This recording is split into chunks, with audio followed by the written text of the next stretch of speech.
Introduction. We live in challenging times. Markets have become more volatile. Governments ever more regulatory and grasping over their citizens' wealth. It's time to review the laws of money. In such changing conditions, it's easy to lose sight of the fact that we live in a very abundant world, that the laws of money and flow are eternal and natural, that nothing has really changed. Abundance is our birthright. Here in this little book, I will reiterate the main laws and principles from my other books on abundance. The trick to money is having some, and life was never meant to be a struggle, and encapsulate them for a fast and easy listen. These are the laws of money. They serve to remind us how to align effortlessly with flow and abundance. Money is energy. Your life is energy. You are a physical body, a personality formed from a collection of memories. But what you are in the end is a feeling. That feeling has a spiritual identity. It is your soul. Money is also a feeling of wealth, security, flow, and success. Sometimes money can be a feeling of importance and specialness, a feeling of power. Throughout history, philosophers and great religious leaders have taught that there's a divine abundance which ebbs and flows through our lives, as the seasons do. We are loved and provided for. Money is just a symbol of the infinite goodness, the compassion that gave us life. We intrinsically know how to manage on the physical plane. The knowing is God-given and natural. In these pages, I lay out the 10 commandments of money. This is not a rah-rah, up and at 'em, get your act together book. Instead, we look at the psychological aspects of aligning to money. But you also find the deeper metaphysical secrets of abundance laid out here. The inner game, as some call it. They are the subtleties known only to some. Subtleties usually overlooked because they're not immediately obvious. We each have to search within to comprehend the ebb and flow of money in our lives. It's one of the great spiritual lessons of the earth plane. As our physical balance, love and compassion, interpersonal relationships, and the other experiences we collect in life. Money is important. First, because obviously we have to eat. Second, because as divine spirits, we get a free body, and we're spiritually required to take that body around the earth plane to collect life's experiences. Mobility is important. It grants you the wherewithal to delve deep within yourself, to pull out your true power. From that personal power flows all the money that you'll ever need. At the end of your life, with all its triumphs and all its beauty, you're just a collection of memories you managed to acquire. Those memories make up your spiritual identity, your soul, expressed as a sacred, infinite feeling. And that composite feeling, the story of your life, is the real you. It's eternal. For within it is the divine spark of God. Over the centuries, money has gotten a bad rap. It has been associated with corruption and the misuse of power. The perception grew that somehow the rich deprived the poor, and that if you became wealthy, you disconnected yourself from love, goodness, and the God force. This is not necessarily so. I genuinely believe you can be rich and spiritual, and that with your abundance you can create love and compassion, using your wealth to help others strengthen themselves so that they might also accumulate money. Each one spreading his or her wealth around so that everyone can collect the experiences they need to become proficient in life's ways, to become fully transcendent and wise. In John Randolph Price's wonderful little volume, The Abundance Book, he cleverly reminds us that all the philosophies and religious systems of the ancients included the concept of self-sufficiency, that the ideas of harmony, peace, and abundance are common to all cultures. Price quotes 9 excerpts from the Bible, abundance affirmations such as, "Beloved, I wish above all things that thou mayest prosper," and "Thou shalt remember the Lord thy God, for it is he that giveth thee the power to get wealth." Most of us don't remember these. We only remember money is the root of all evil. But the actual quotation is, "The love of money is the root of all evil." Money of itself is a symbol of appreciation, a gesture of goodwill and compassion. It's only the negative emotions around money that are evil, greed, avarice, and obsession with power, and so on. Money is neutral. It's only a solidified form of energy, light. And light, of course, is also neutral. It can illuminate a church or cast shadows in a torture chamber.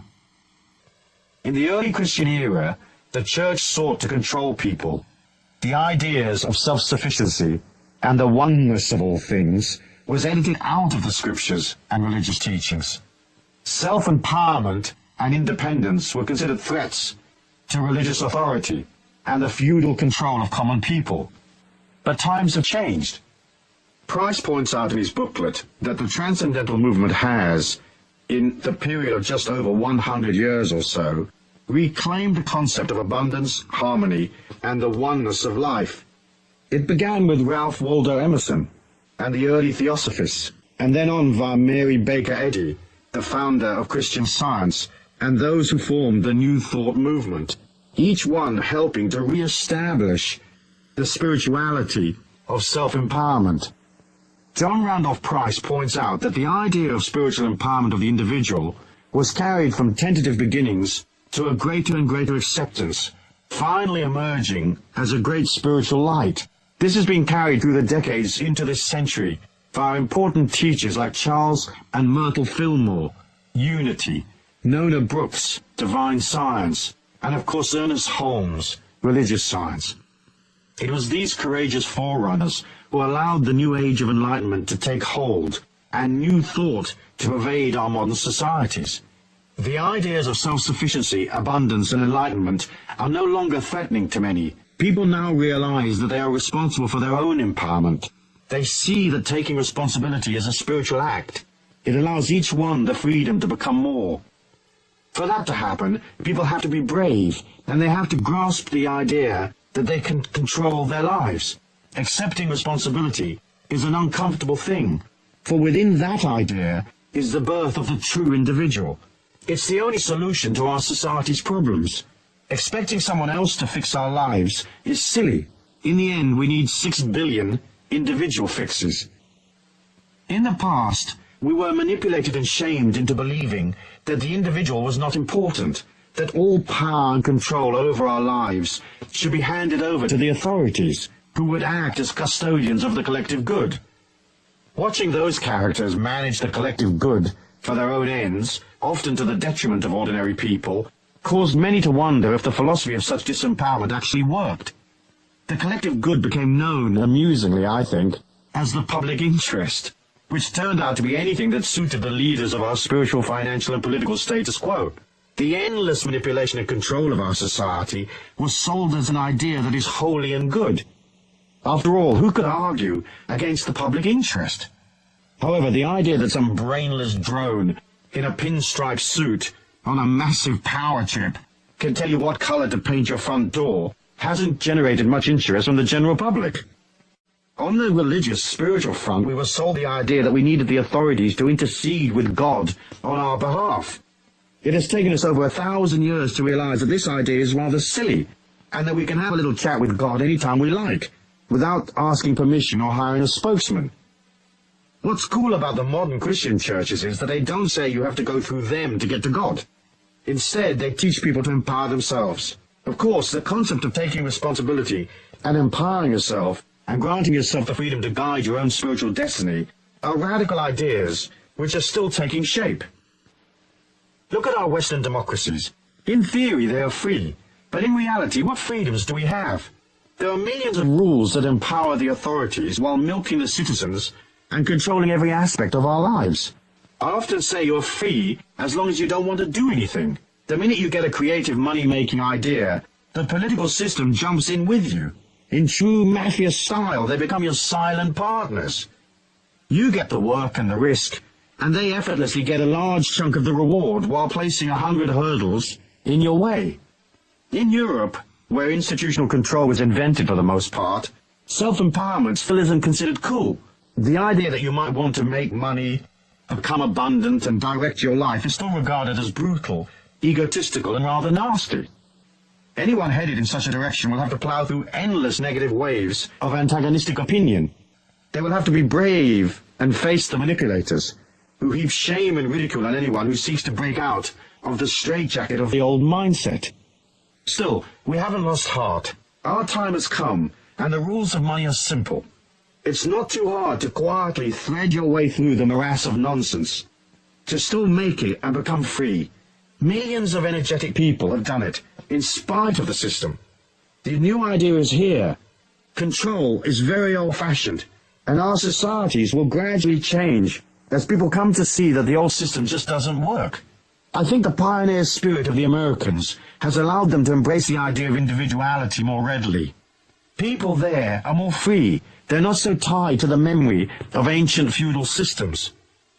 As a result, the new thought has gained ground in America, and individuals can strive for abundance, liberty, and mobility without feeling bad about it. People want to be free. They want to experience life to the full, without having to subjugate themselves to restrictive institutional controls. It stands to reason. Yet even in America, a push-pull process has been going on for 50 years between the old-style forces of control and the new ideas that seek to liberate. The advantage Americans have is that they aren't subjected to the shame inflicted on ordinary Europeans who seek self-empowerment and wealth. That fact allowed progressive religious leaders like Ernest Holmes to form Christian churches which taught self-empowerment.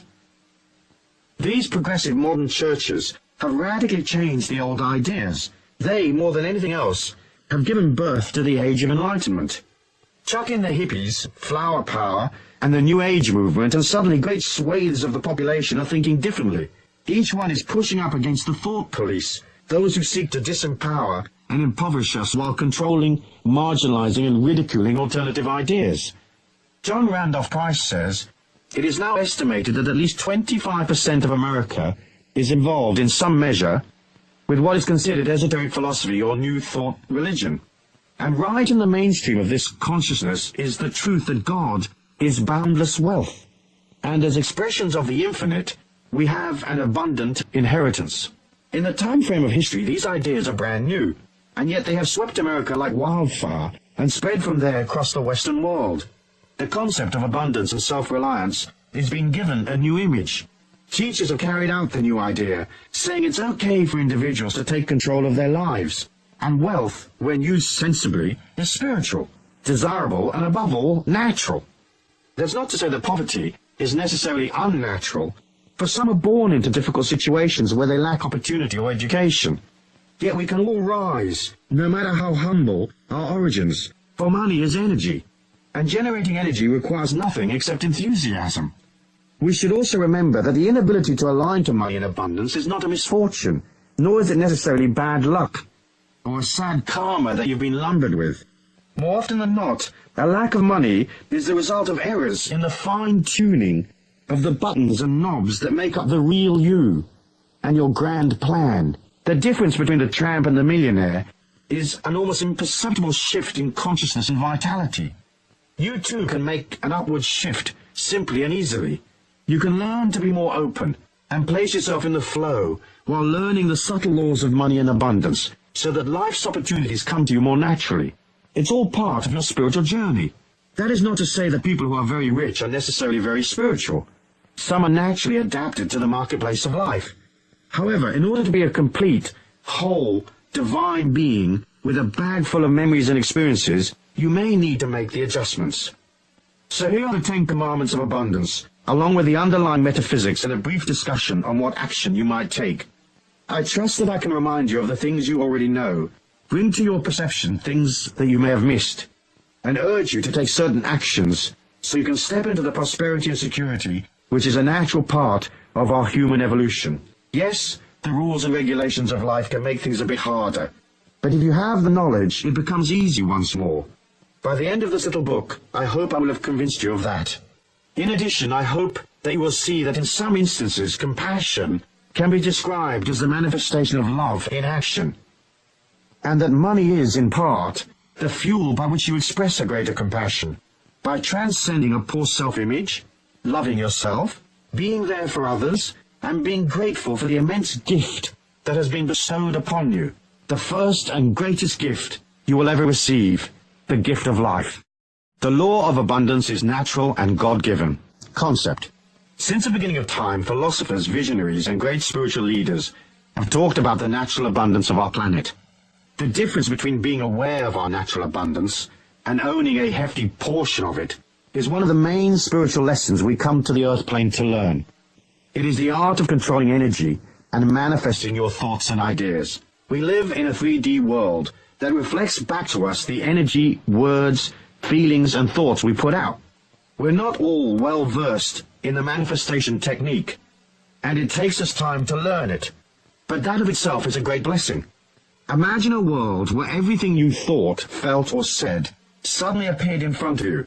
Sure, you could materialize $1 million on a kitchen table in 30 seconds flat, but each time you had a disquiet or a fear, you would also have a monster standing up against the refrigerator trying to eat your lunch. We come into this sluggish 3D world with the blessing of a special protection. We can have thoughts and feelings that don't instantly materialize in front of our eyes, as they do in some of the spiritual dimensions I've experimented in via the out-of-body state. So the fact that you can't just materialize money may seem a hindrance, but it's also a part of a greater protection, which allows you to learn the art of manifestation without getting hurt in the process. It isn't hard to see the abundance of our planet. You only have to look at the fruit trees in the fall, the lushness of life. We know that money is not rare, and that abundance is natural. Buckminster Fuller calculated that if all the wealth of the world were divided equally among its citizens, each and every one of us would be a millionaire. It's natural, therefore, for everybody to be abundant. Our natural state is rich. The thing that gets in our way are the feelings of lack, despair, confusion, and the inability to master the marketplace of life. More often than not, we get in our own way by placing in our thinking obstacles, detrimental ideas, and strange resentments that we have to clamber over to get to the honeypot. I'm sure by the end of this book we will have sorted that out, and you'll remember what you already know, namely that life is energy, money is energy, and there's plenty of both. Start by reminding yourself that there's loads and loads of money around. Perhaps it sounds a bit silly, but you ought to begin every day by telling yourself there is no shortage of money. In fact, there are untold trillions of dollars, yen, pounds, D-marks, and so on swishing about, more than you could ever spend. It's vital to understand that, and to remember that there are millions of millionaires. Lovely, rich people to whom you can sell ideas, products, energy, and so become a millionaire yourself. We've been programmed by the system to believe that there are shortages and lack, and that uncertainty is normal. It is not. The idea is a psychological racket designed to control people and keep them in line by making them fearful. Don't buy it.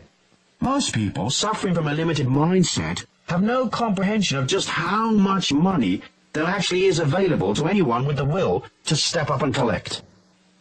Look at the ancient holy books. You will see they are full of hope and positive expectancy and abundant affirmations. In the Bible, for example, the words of Jesus are abundant. He lived in abundant times. There's no place in the Bible which says that Jesus wasn't making ends meet, even though Joseph and Mary were supposedly poor at the time of his birth. However, because we're taught a fear of power, it is naturally assumed that somehow money is evil, that rich people are dishonest and crooked, and that they feed upon little people. While the economic forces of our planet are certainly stacked in favor of the big institutions and governments, there's nothing stopping each one of us from gathering our fair share. It's hard to align to money if you think it's evil and nasty. But once you come to understand that money is neutral, that abundance is natural and spiritual, it's easy to see that having money does not necessarily deprive someone else. Many of the greatest teachers have given credence to this idea, that abundance is spiritual, and that it is your feelings and your thoughts that create the abundance for you. In fact, if you're wealthy, more often than not, you will be disposing of your money commercially and charitably, supporting people around you, and adding to the overall velocity and flow of wealth. As I said elsewhere in my writings, there are trillions of dollars zipping about electronically on any given day. Those electronic signals are literally passing through your body right now, as are all the TV and radio signals that are in your local area. If you stop and think about the millions flowing through your hands right now, imagine making a slight flick of the wrist in order to halt some of that loot in transit, so it sticks in the palm of your hand. A flick of the mind is faster than a flick of the wrist. Money is good. Greed is not good. However, there's no reason why you can't be very rich, stinking rich in fact, and still be extremely spiritual and a wonderfully generous person, aligned to the God force with a huge heart and compassion for everyone you meet. Metaphysics. One of the inner concepts we have to grasp early on is that the whole of our reality exists in a wave-particle duality. I'm going to deal with this idea in detail in law number 5, but I'd like to mention it here in passing, as it is a key factor in understanding why some people are rich and others aren't. What the wave-particle duality means at a quantum level is that our supposedly solid reality is not actually solid at all. That everything exists in an oscillation or a hazy wave. It is ill-defined. This hazy wave condition remains the same until a particle is observed, whereupon it changes from being somewhere in a hazy state to being solid and existing in a defined place. The metaphysics of money and our ideas around money and abundance follow much the same path as the laws of quantum physics. In order for money to become part of your life, it has to go from a hazy wave state of ideas, dreaming, wishing, yearning, and vague maybes, into a solid state, a dollar bill, credit in your bank account, a coin in your pocket.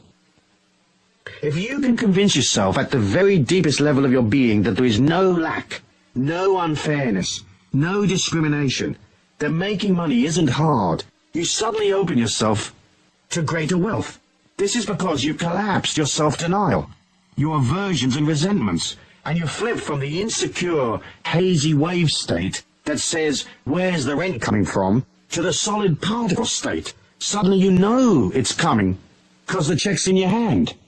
In collapsing your hazy wave money dysfunction, you open yourself to endless points of abundance. This simple click of the mind opens the door metaphysically. Remember, all points of abundance, points in our 3D reality where money is actually delivered, where transactions take place, are solid particle states, not hazy waves. So to make the manifestation process work for us, we have to put aside all our hazy wave ideas of lack. We have to become centered and aligned to the solid symbols of abundance. We have to know we can do it. When thinking about your money flows, say to yourself this: there is a way, and I will definitely find it. This affirmation works well for most all of life's little problems. Action. Take a little time over the next few days to stop and concentrate on things that you consider to be manifestations of abundance. Go to places where wealthy people hang out. Look at the symbols of their wealth and affirm the abundance of this earthly dimension is holy and good. Yes, money can be used for evil purposes, but in itself it has no energy. To make your feelings right, you've got to agree that abundance is natural. You can't look at abundance with anger or envy. You can't become abundant if you exclude yourself. So when you see a person in a limousine wearing fine clothes, if you say consciously or subconsciously, "What a rat! That lifestyle's not for me, poverty is holy and good," you deny your potential. It isn't easy for most ordinary people to look at extreme manifestations of wealth and join in the idea. The ego is too racked with jealousy or inadequacy and judgment. We'll look at a palace and we'll say, "That's not my kind of house." We'll see expensive things and say, "That's far too much for me." To be abundant is simple, but first you have to be able to join with your feelings. It's not vital that you can instantly visualize yourself in the presidential suite of a 5-star hotel, providing you don't deny yourself the possibility. In other words, you may say, "I don't have to stay at the Grand Hotel, but it's certainly something I could take in my stride. It's certainly something that I'm pleased exists. Moreover, I'm thrilled for the people checking into the presidential suite right now." In this way, you switch from the negative affirmation that money is bad and poverty holy to the idea that money is neutral, that abundance is natural and God-given. So, acknowledging abundance as a daily affirmation is a part of your disciplined action plan. Make a point of noticing the plum tree full of fruit. Gaze at fields of wheat. Meditate on the endless rows of vegetables at the supermarket. Accept the warmth of the sun as it rises each morning, and engage your childlike self in awe at the abundance of stars in the night sky. Now do this. Get a 7-day candle, one of those votive candles in a glass jar, and place it in the southwest corner of your home. With the candle, you can place any sacred or power objects you may have. Next, you'll write a letter to the universe at large asking for a cash refund. I'll explain. In this lifetime, you've worked, and you've helped people, and you've loved and cared for them. And you've generated good energy, much of which you didn't get paid for because naturally you didn't expect to get paid for kindness. But you're entitled to a cash return for all that love and energy you put out. But only if you ask for it. So ask. Tell the universe, hey, I've done this and that, and I've worked diligently on myself, and I've helped others. And as money is only energy, and I've put out loads and loads of energy, I want a return of that energy, a refund. And I want it in cash and right away. Or anyway, as soon as possible. Add a sentence that says you love and believe in yourself. That you love and believe in others. That you know the world is abundant. And that you feel worthy and entitled to your cash refund. Light the candle and put the letter with it. Then each day visit your sacred spot and ponder on the imminent arrival of your refund. Do this until your refund appears, restating your affirmations and replacing the candle each week for as long as is necessary. It's okay to leave these candles burning all the time. Just make sure it's in a safe place. Expect a surprise. You'll be amazed. When I did this exercise, I waited for a few weeks and then $30,000 dropped in my lap unexpectedly. Nice refund, I'm thinking. Chapter 2. The Law of Flow. Concept. Everyone can get their head around the idea that abundance flows.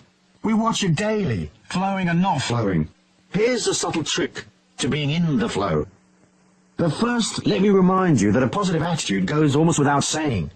The more you moan and affirm you don't have enough money, the more it slips from your grasp. Maddening, really. But when it slips away, that of itself becomes a negative affirmation of how unfair the system seems to be. Of course, it isn't unfair. It's just energy in motion, responding to feelings. To those that have, more shall be added, and to those who don't have, a chunk will be taken away. So the first rule of flow is to constantly tell your mind you are rich. There are many manifestations of wealth that aren't necessarily cash. Love, friendship, nature, sweet sensations, pleasing emotions, etc., etc. Rich is a way of viewing life. So tell yourself, I want to view the world with a kindly eye. I want to view it richly. Remember, your unconscious mind, the powerhouse of your soul, doesn't know if you're rich or not. If you tell it you're rich, it will accept that as gospel. You have to believe in luck and flow and goodness, even when cash-wise, things might be bloody awful. Perhaps it goes against the grain, but if you see your affirmations as just that, affirmations, you can affirm your abundance and good fortune, even when things look a bit dodgy. The poorest person has things to be thankful for, so affirming your abundance is an act of gratitude and humility, as well as a way of keeping yourself in the flow. People get into trouble understanding flow because they can't tell the difference between effort and struggle. So they'll get an idea, and everything tells them it's not working, and yet they plug away, doggedly going through the agony of it all, because someplace back there somewhere, someone told them that whacking their head against the wall was an honorable way of conducting themselves. Not quite so. Struggle causes a lot of pain, because it involves a lot of negative emotion. Struggle is also very hard work. All ideas that are holy and good and honest, ideas that serve humanity and yourself, will have a positive energy of their own. When you head out to materialize a money-making plan, it will gather momentum. It's as if the universe at large leads you step by step, showing you the way. That's flow. You meet the right people. You sit in the right seat on the plane, and next to you is the very person you need to connect with. It's a wonderful thing watching flow in motion. We all know what it looks like when it's working. The trick is to be able to pull back when things aren't flowing. As I said in my little book, life was never meant to be a struggle. Struggle is effort laced with emotion. As humans, we are required to exert effort to get things done. So if you're cycling up a hill delivering loaves of bread, you'll expend calories pedaling. Effort is natural. When one's energy expenditure gets wrapped in loads of negative emotion, that's when you flip to the unnatural, from effort to struggle. At that point, you should pull back and ask yourself loads of simple questions. Questions that highlight silliness. Of course you need perseverance when times are tough, but perseverance mustn't trip you into negative emotion. That will destroy your dream real quick. So if things aren't flowing, watch the signs very carefully. What little adjustments can you make to get things moving? Is your plan realistic? Do you have the wherewithal to pull it off? Are you missing some component? If you're missing a piece of the jigsaw, what does that piece look like? Is the piece inside you, or where will you get the bit you need? It's okay to go up the path a little way, only to discover it's not right for you. As long as you realize when things aren't working, and pull back. The trick is to evaluate and ask yourself, is this a stupid idea or not? Am I going about it arse backwards or what? Do I need this suffering, or is my suffering voluntary? Remember, it's not a defeat to pull back when things aren't right. You can always wait for things to change. The fool plugs away regardless of the signs. If you are aware, you'll pull back, or perhaps continue slowly forward, watching carefully, making adjustments as you go. Remember, don't be impatient. Things always take longer to materialize than you think they will. That's because our minds can move faster than the 3D reality in which we all exist. Also, it's okay to make mistakes. It's okay to fail sometimes. See these as mini seminars you attend to teach you the tricks of life. Of course, the main trick is to be flexible and easygoing and light-hearted, and to learn, learn, learn. Life's a seminar. We learn by stuffing it up. So be kind to yourself. Although flow often seems a form of magic, it actually stems initially from order and planning. It's much easier to experience a great good fortune when you're organized and ready and able to receive the abundance due to you. So ask yourself, am I ready? If someone shows up right now with my special opportunity, can I respond? Am I flexible? Can I move and go in an instant? Flow is energy in motion. So you have to become the embodiment of energy in motion, i.e. flexible, fluid, and fast on your feet. In passing, let's look at risk and reward. To make money, you will have to take risks, even if it's just your time on the line. The key to risk-taking is knowledge. For example, gambling is betting on an unknown outcome.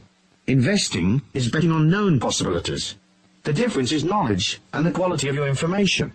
So when the amateur blackjack player is pitching his money on the run of the cards, he's gambling. But the professional card player has knowledge and additional information. He can count cards as they come past and make informed decisions about what is to happen next. He's not gambling. He's investing his money in a planned and reasonable way on what might seem to others a random outcome. His knowledge and ability change the random nature of the game into one of near certainty. He is not struggling. He's working, just as the croupier and cocktail waitress are working. So struggle can be avoided by collecting information, lots of it, learning and watching and topping up on your game of life. Moving through life with ability and knowledge, you go from gambling on life to investing in life. We all have to accept risk. Crossing the street is a risk, just one we're used to. The trick is to have enough information so that you're betting on outcomes that are almost certain. When the outcome isn't certain, you ought to design your involvement to ensure there's an easy and inexpensive escape route. Remember, as I've said before elsewhere, never go into anything without figuring out where the exit is. Never commit until you have to, and not until you have enough information. Try to make sure there's a back door to whatever commitment you make, unless, of course, you're very, very sure of your involvement.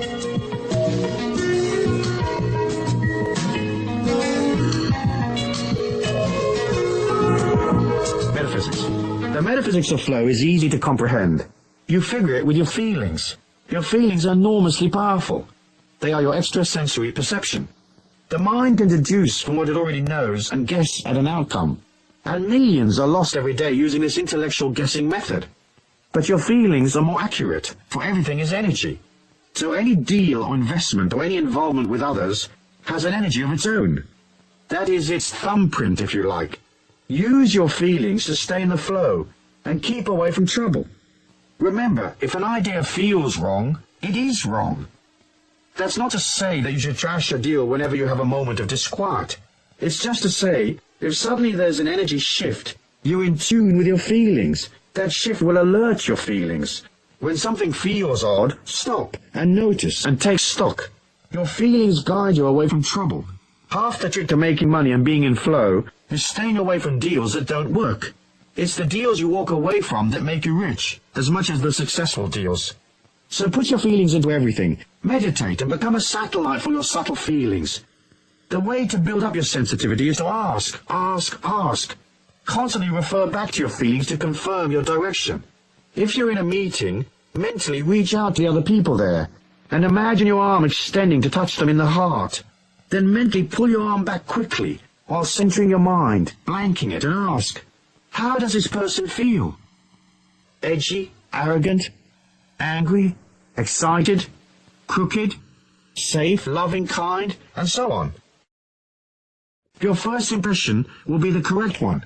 The litmus test to referring to your feelings should be used many times a day.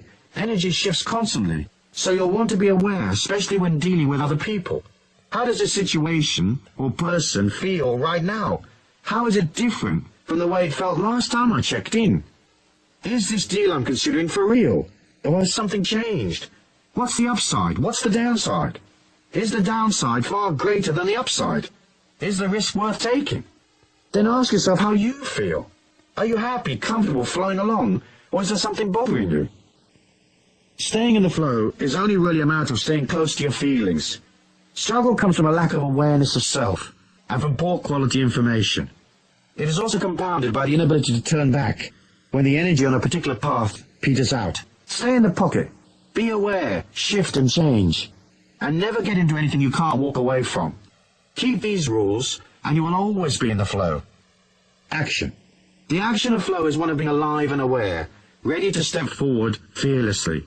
You have to move towards your target. So do something each and every day that improves your situation and takes you closer to your dream. Sometimes that action may just be a simple thing that grants you more stability or more order, like perhaps you take a day out to tidy up your paperwork. Order of itself is a positive thing, is it not? Rarely do opportunities find you. Usually you have to be moving towards them. So heighten your ability to stay in the flow by heading out, talking to people, making contacts, stepping out from where it's safe and cozy, pushing against your comfort zones, reaching out. That's how the faucet of flow is turned on, by generating energy each day so that the universe at large can engage its magnificent laws and deliver to you even more energy. Try this. As well as moving towards your goals physically, through action, say, simultaneously clear a path on an inner level by blowing love and light out ahead of you. For example, if there's a person in your way, your boss say, start every morning by sitting quietly and seeing her or him in your mind's eye. Bring them up close to you so you're almost eyeball to eyeball. Then breathe a long breath in and expel that breath out into their heart. No matter how antagonistic you may feel, send them light and love. Do that ceremoniously 11 times. They will change. You'll see. If you need them out of your way, don't wish them harm or evil. Just do this. After you've finished the 11 breaths, visualize them very small in the palm of your hand. Look down on them from above. Look at them standing there in your hand, an inch high, say. Then hold your hand up to your mouth and expel a short, sharp breath at them. Literally, blow them away, saying, I release you with love and light. Go in peace to your highest good. But go. Using this method, I got rid of a bothersome IRS tax agent who'd been harassing me for 18 months. A few days of this metaphysical hurricane, and he quit the service. The next bloke assigned to my case was so overworked and confused and stressed out that he closed my file with no more objections. If, say, you're after an important meeting today, breathe in the location if you know it. See it in your mind's eye if you've been there before. Or visualize the people. Or at worst, just imagine the meeting. Breathe in 11 times and see love and light to that location. Remember to tell your mind approximately what time the meeting will be. So say, I'm projecting this love and light to such and such a location for use between the hours of noon and 2 o'clock, or whatever. Use your inner power equally with your outer strength. That inner power places good energy ahead of you. It gets rid of dodgy people and helps close the gap between you and money. That brings us to the next law of money, which is the law of distance. Chapter 3. The law of money and distance. Concept. In order to be abundant, we have to be close to money. Often our relationship to money follows a push-pull, love-hate pattern similar to our other relationships. Sometimes a marriage or an interpersonal relationship may seem close on the surface, but in reality may be quite distant on an emotional level. It may be that one of the partners is pushing the other away, or because they're both pushing each other away, or because they are silently angry with each other. You have to look at the distance between you and money. Are you close to it and pulling it to you, or are you distanced from it and pushing it away? Naturally, the closer you are to money, the more likely you are to receive plenty of it. The law of distance breaks out into 3 distinct categories: emotional, intellectual, and physical distance. Let's talk about emotional distance first. If you have subconsciously established an emotional distance from money over the years, and if that distance is embedded deep in your mind, an anti-money veneer develops around you like a rhino skin. It's a bubble of energy that disempowers you, denying you access to the green stuff. In a weird way, the anti-money veneer is trying to protect you from getting money. It establishes itself over the years. It's partly due to the anti-money feelings you hold, as discussed previously, but mostly it's sustained by what you feel about yourself. I'll deal with that in more detail when I talk about money and love in law number 10. But one example is self-hate. If you don't respect yourself, it's hard for people to grant you worth, so people will always undervalue you. If, say, you've always felt yourself to be an outcast, you may exclude yourself from the marketplace of life because you've excluded yourself socially. You may find you're always too late for the real money. You just missed the boat because your energy isn't inclusive enough. Not being able to include yourself, you find a subtle way to deny yourself the very thing you want. Meanwhile, you may still act out the chase, trying for the deal but not quite making it. This way, you can feel okay about your efforts. You can kid yourself you tried real hard, but deep down, you had your inner sabotage program ready to kick in. It's the mind's way of falsely endorsing itself, saying, I tried hard, so I must be righteous and good. And I've only just missed. What bad luck. It's not my fault. You see yourself as an honorable struggler, denied through no fault of your own. Many believe that asking for money is unholy or wrong. Most won't even admit they want the money that they're asking for. Weird. Our society is pre-programmed to keep us all poor. We don't have to ask for oxygen, and money is a type of oxygen. You can't operate out of, if I don't breathe, will you love me? If I don't charge you, will you consider me holy and good and a nice person? Will you accept me? If asking is an issue for you, practice, practice, practice. Start at the bathroom mirror. Imagine your customers, boss, whoever, there in front of you. Imagine them asking you, how much do I owe you? And see yourself smiling as you pause to mentally double your prices. And listen while you say unashamedly, $30,000, thank you. See your hand out, waiting to receive your self-worth in a solid particle form. Once you realize that the emotional distance between you and money might have occurred because you acted against yourself in the past, disempowering your chances, establishing a distance between you and money, you can fairly easily click your mind and start including yourself. A good thing to do as part of your abundance affirmation is to include yourself in socially. Go to the street party, show up at the dance, attend church, seek people out, and make it a discipline to include yourself. Remember, the more people you know, the easier it is to make money. People are the custodians of the planet's wealth. Knowing people is almost as good as cash in the bank. If you've created an emotional distance between you and money in the past, take a moment to ponder on what those emotions might be. Write them down and really look at them. See where they came from. Then realize that all you have to do is change your mind and act out that change by sidling up to where the moolah is. At the same time, you have to work on how the bubble of anti-money protection built up around you. Some of it is shame, as I said, but most of it is suppressed anger. Once you identify what feelings you've suppressed, you can start owning them. Once you realize you're angry, you can release it. Whack the cushions with a bat. Rant and scream and shout. Release the anger, saying, I'm angry because I'm not getting paid as much as I'm really worth. Let it go. You can change the situation later and put up your prices, but first you must release the emotion. You can't get a pay rise when you're angry. People will react to the negative energy and will resist you. They'll perceive consciously or subliminally that you don't love yourself. So why should they acknowledge you? They may even try to cut your money because they see you are devaluing yourself. Write down on a scrap of paper what it is that irritates you or frustrates you, the things that make you angry about money and the way it flows into your life. If you perceive that a certain person is blocking your access to money, include them on your list.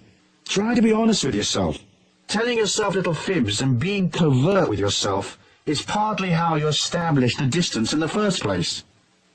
Truth may be uncomfortable in the short term, but it's preferable to the long-term frustration, anger, and struggle that comes from a lack of awareness, especially if you have to sustain a lot of half-truths or lies. Say, for example, you tell yourself you're working hard, but you know that you're mostly doing busy work and avoiding the difficult stuff, and that you're loading up in actions that look good but get you nothing.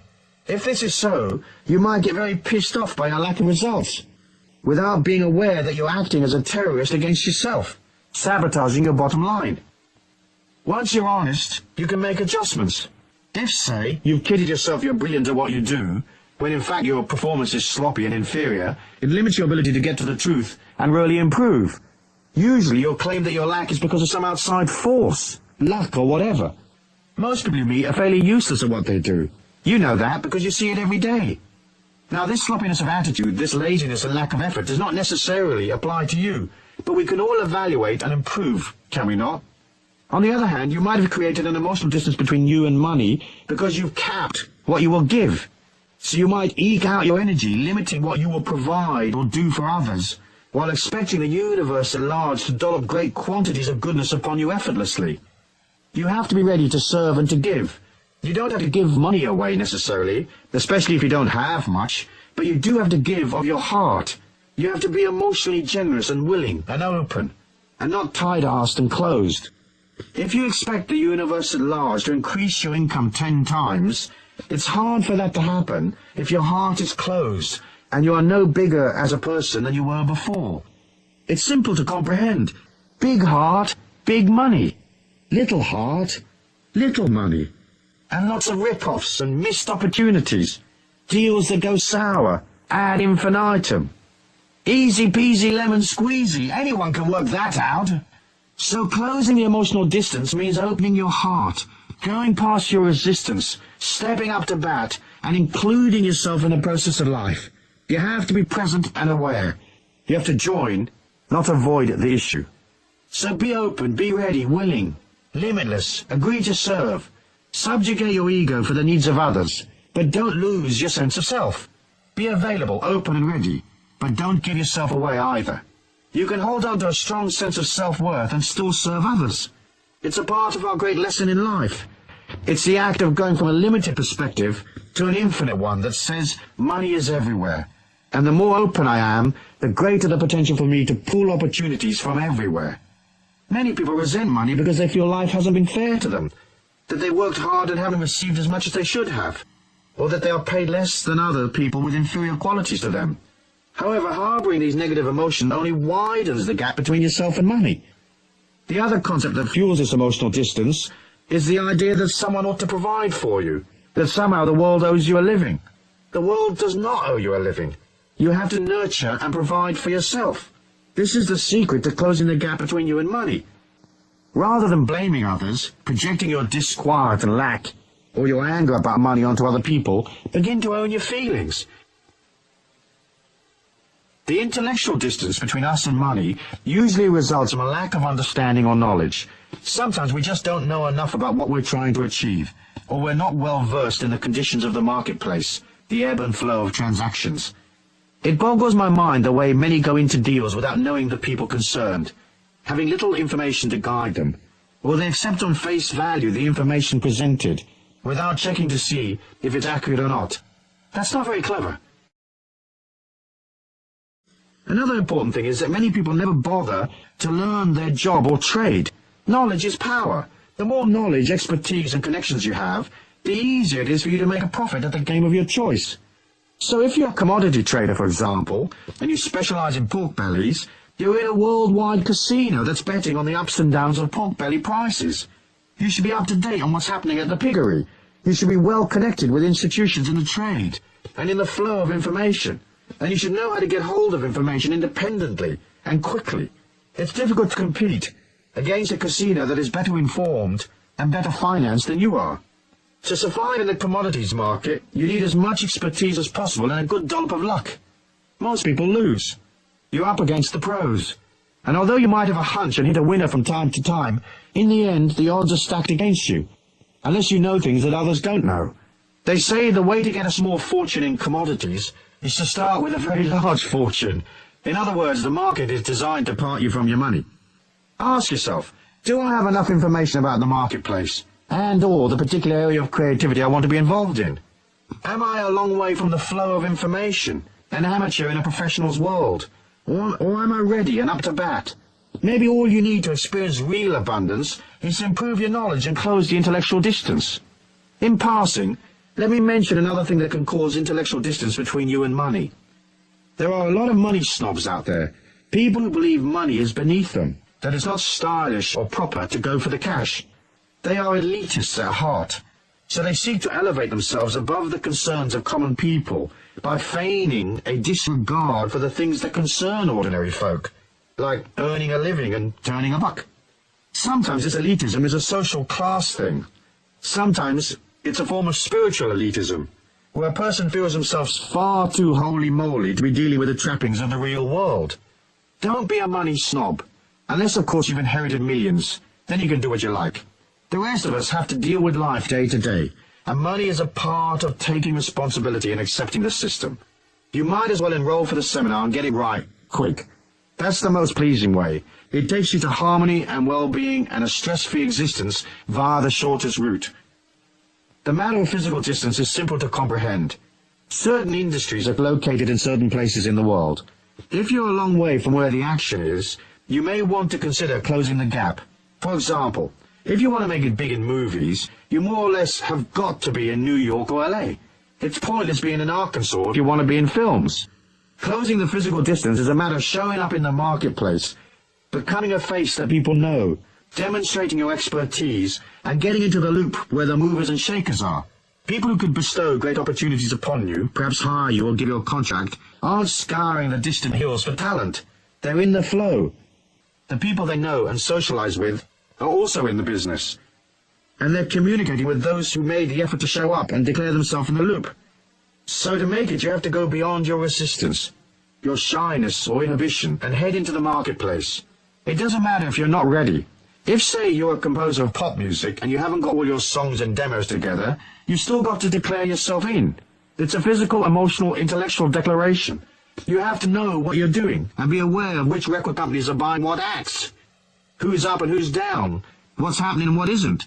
It's also a physical declaration of saying, I'm going to go past my shyness. I'm going to make the connections and enter the loop, because knowing people is a very big part of closing in on my dream. I'm going to appear and play my songs in clubs. I'm going to put out demos. I'm going to become a commodity. Sooner or later I'll be noticed, and a great prize will descend upon me. Metaphysics. The metaphysics of distance are connected to the subtle bioelectric energy field, the etheric, that surrounds you. It is a map of your feelings. When you are a long way from money, emotionally, intellectually, or physically, your subtle energy will lean forward towards the few money sources that you do have. It will lean against people, begging for opportunities, begging for life to cut you some slack, or begging for a miracle to cover your phone bill. Your subtle energy becomes sloppy because you're leaning away from your power, towards what you perceive as the lifeboat. When you're solid, when you're taking action, working on yourself, your etheric is strong and powerful. It's not leaning up against life, trying to pillage it. It is standing straight, saying, I'm working on myself, collecting knowledge, processing my feelings, improving my performance. I've brought myself to the marketplace, and I am at peace with myself. I know money flows. I know fantastic opportunities are available to me. I don't have to lean against people. I can wait, watch, and pick my moment. I'm not whining and begging, globbing onto people like some sort of sticky goop, hoping they will elevate me or cut me a special deal. In the metaphysics of distance, you don't lean up against what you want, because in doing so you push it away. Stand straight, nurture yourself, crown yourself king or queen, and work on things that are practical, things that endorse and help you. Action. It's a simple thing to sit in meditation and differentiate between your intellectual attitude to money and your deep inner feelings. Most people would like to have some more of it, but you have to ask yourself if there's a contradiction between what you say you want, hey, I want more abundance in my life, and what you actually feel. Closing the emotional distance is a matter of deciding or looking at what your deep inner core beliefs are about money. How will you emotionally get off the island of lack and row yourself over to the mainland where the market is bustling with activity and cash is flowing? In a moment of quiet, write down a list of those feelings and attitudes you have about abundance. Be aware of any non-actions that have distanced you from money. Try to discover your core beliefs. Who are you? What would make you happy? What's real and possible and fun? And what's just the ego's disquiet? Delve deep within and ponder. Pondering is good medicine. Discovering what you really want saves you endless confusion and wasted energy. Use your feelings to differentiate between vague yearnings of the ego and your deep innermost desires and needs. In this way, you will eliminate blocks and highlight any contradictions that may exist. For example, many would like to be millionaires, but subconsciously they know that making millions often takes lots of effort, and with that comes a lot of stress. So intellectually, they would like millions, but their inner truth is different. In effect, their subconscious protects them from something that sounds good to the ego, but would actually be a living nightmare. Looking at the distance between you and money teaches you things.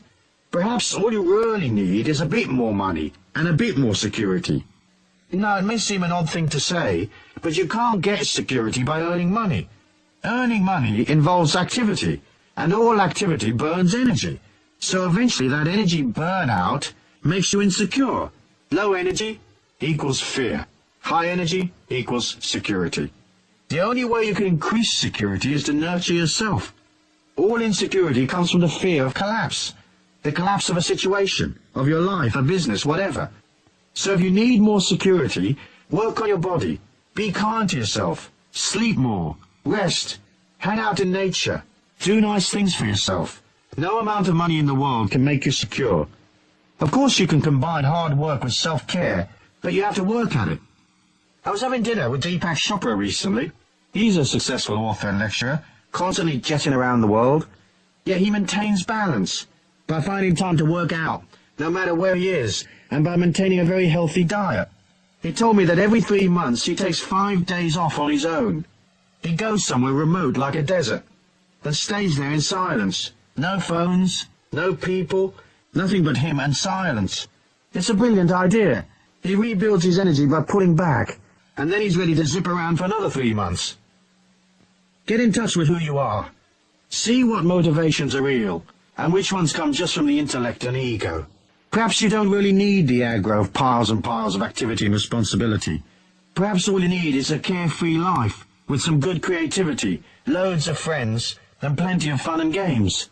In the end, you must both take care of the inner spiritual self and satisfy the many needs of the outer self.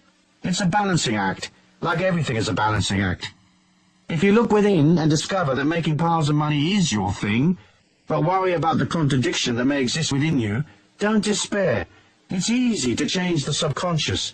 You just tell it that you've decided to change. You can easily rewrite your subconscious mind. You just keep telling it something different. You may have to do so over a period of days and weeks, but it's simple to agree to change your mind. It's also easy to see that abundance comes from closing all of the gaps. That idea of itself gives one a lot of hope and determination for the future. Of course, it's not just the emotional, intellectual, and physical gaps between you and money. The real gap is always between what you think you want and what you actually want, deep down. Once you arrive at the truth, deep within, you've come home spiritually. You've returned to the source, where your divinity exists. In there you'll find the truth, the meaning of life, and you'll see what it is that you want to do, what you want to offer the world in this lifetime. It's there in the deepest recesses that you find your connection to all things. From that stems a sense of immortality, and from that comes security. Bingo! Meanwhile, you could probably use more cash, so as a part of your action plan, do this. Get your checkbook out and write yourself a nice fat check, payable to you and post-dated. Then pin it up on your fridge or bulletin board and look at it from time to time. A friend of mine who opened a shop wrote herself a check for 10 million Australian dollars and post-dated it 5 years. Her shops did well, and she probably had a few million when her company proposed that she franchise her stores. The deal was worth about 7 million. The franchise deal came in with just a few days of the 5 years left. In the end, she decided that she was into creativity, not accountants and lawyers, and all the stress that comes with a deal like that. So she didn't follow through. But she was satisfied, though, because the universe did provide for her check to be made good, even though she didn't take the potential 7 million on offer, which would have given her a total of 10 million. I'm sure she'll get to her 10 million in the end. She'll just go about it in a less stressful way, a way that suits her creativity. Chapter 4. The Spiritual Law of Supply and Demand. Concept. Money is important because it is a symbol of your mastery and comprehension of life's great journey. You don't have to become rich, but you do have to have your money trips under control. Commercially, the law of supply and demand states that if there is more demand than supply, prices go up. And if there is an oversupply and less demand, prices go down. But there are other aspects to supply and demand which are less traditional. To make money, you have to deliver your energy in some form to satisfy a demand that is out there. And if what you're selling is energy, charisma, and enthusiasm, there is no competition, because most others are selling things that are lifeless, loveless, and dull.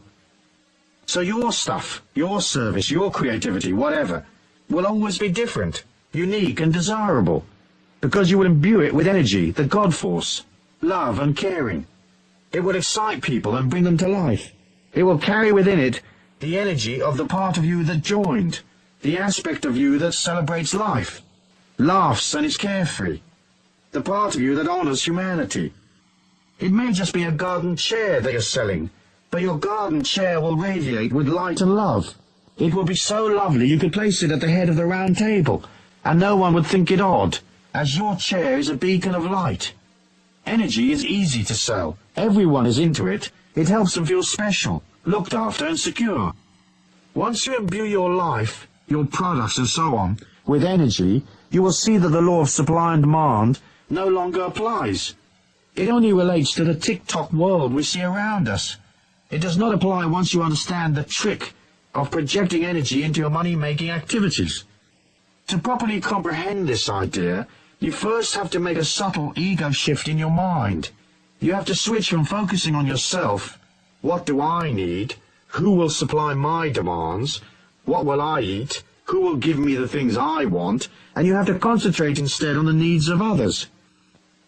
This doesn't mean that you have to become a charity worker or disempower yourself financially. It's more a way of saying your needs will be met once you find a way of projecting energy and fulfilling somebody else's need. That is self-empowerment. Hoping someone will fix it for you is disempowerment, because a satisfactory outcome always lies beyond your control, subject to the whims of others. So switch your focus to, how will I fulfill somebody else's needs today, and get paid in the process? There is no way of making money on this planet other than by fulfilling people's needs. It's just an ego shift. First you concentrate on serving others, and in that way you serve yourself. There are more than 5 billion people on this planet, and every day of the week each one needs, say, 100 different things. There are trillions of demands that need satisfying. So rather than look at supply and demand from a position of insecurity and lack, you can see it from the other side of the coin. There is a perpetual oversupply of demand. If you can't give people one thing imbued with an energy that shines like crazy, you sure as hell can find something else they'll want. When you're selling energy, you're selling light, so your possibilities are infinite. What will you supply? The things that humans buy come in 3 categories. They buy services, knowledge, or products. Nothing else.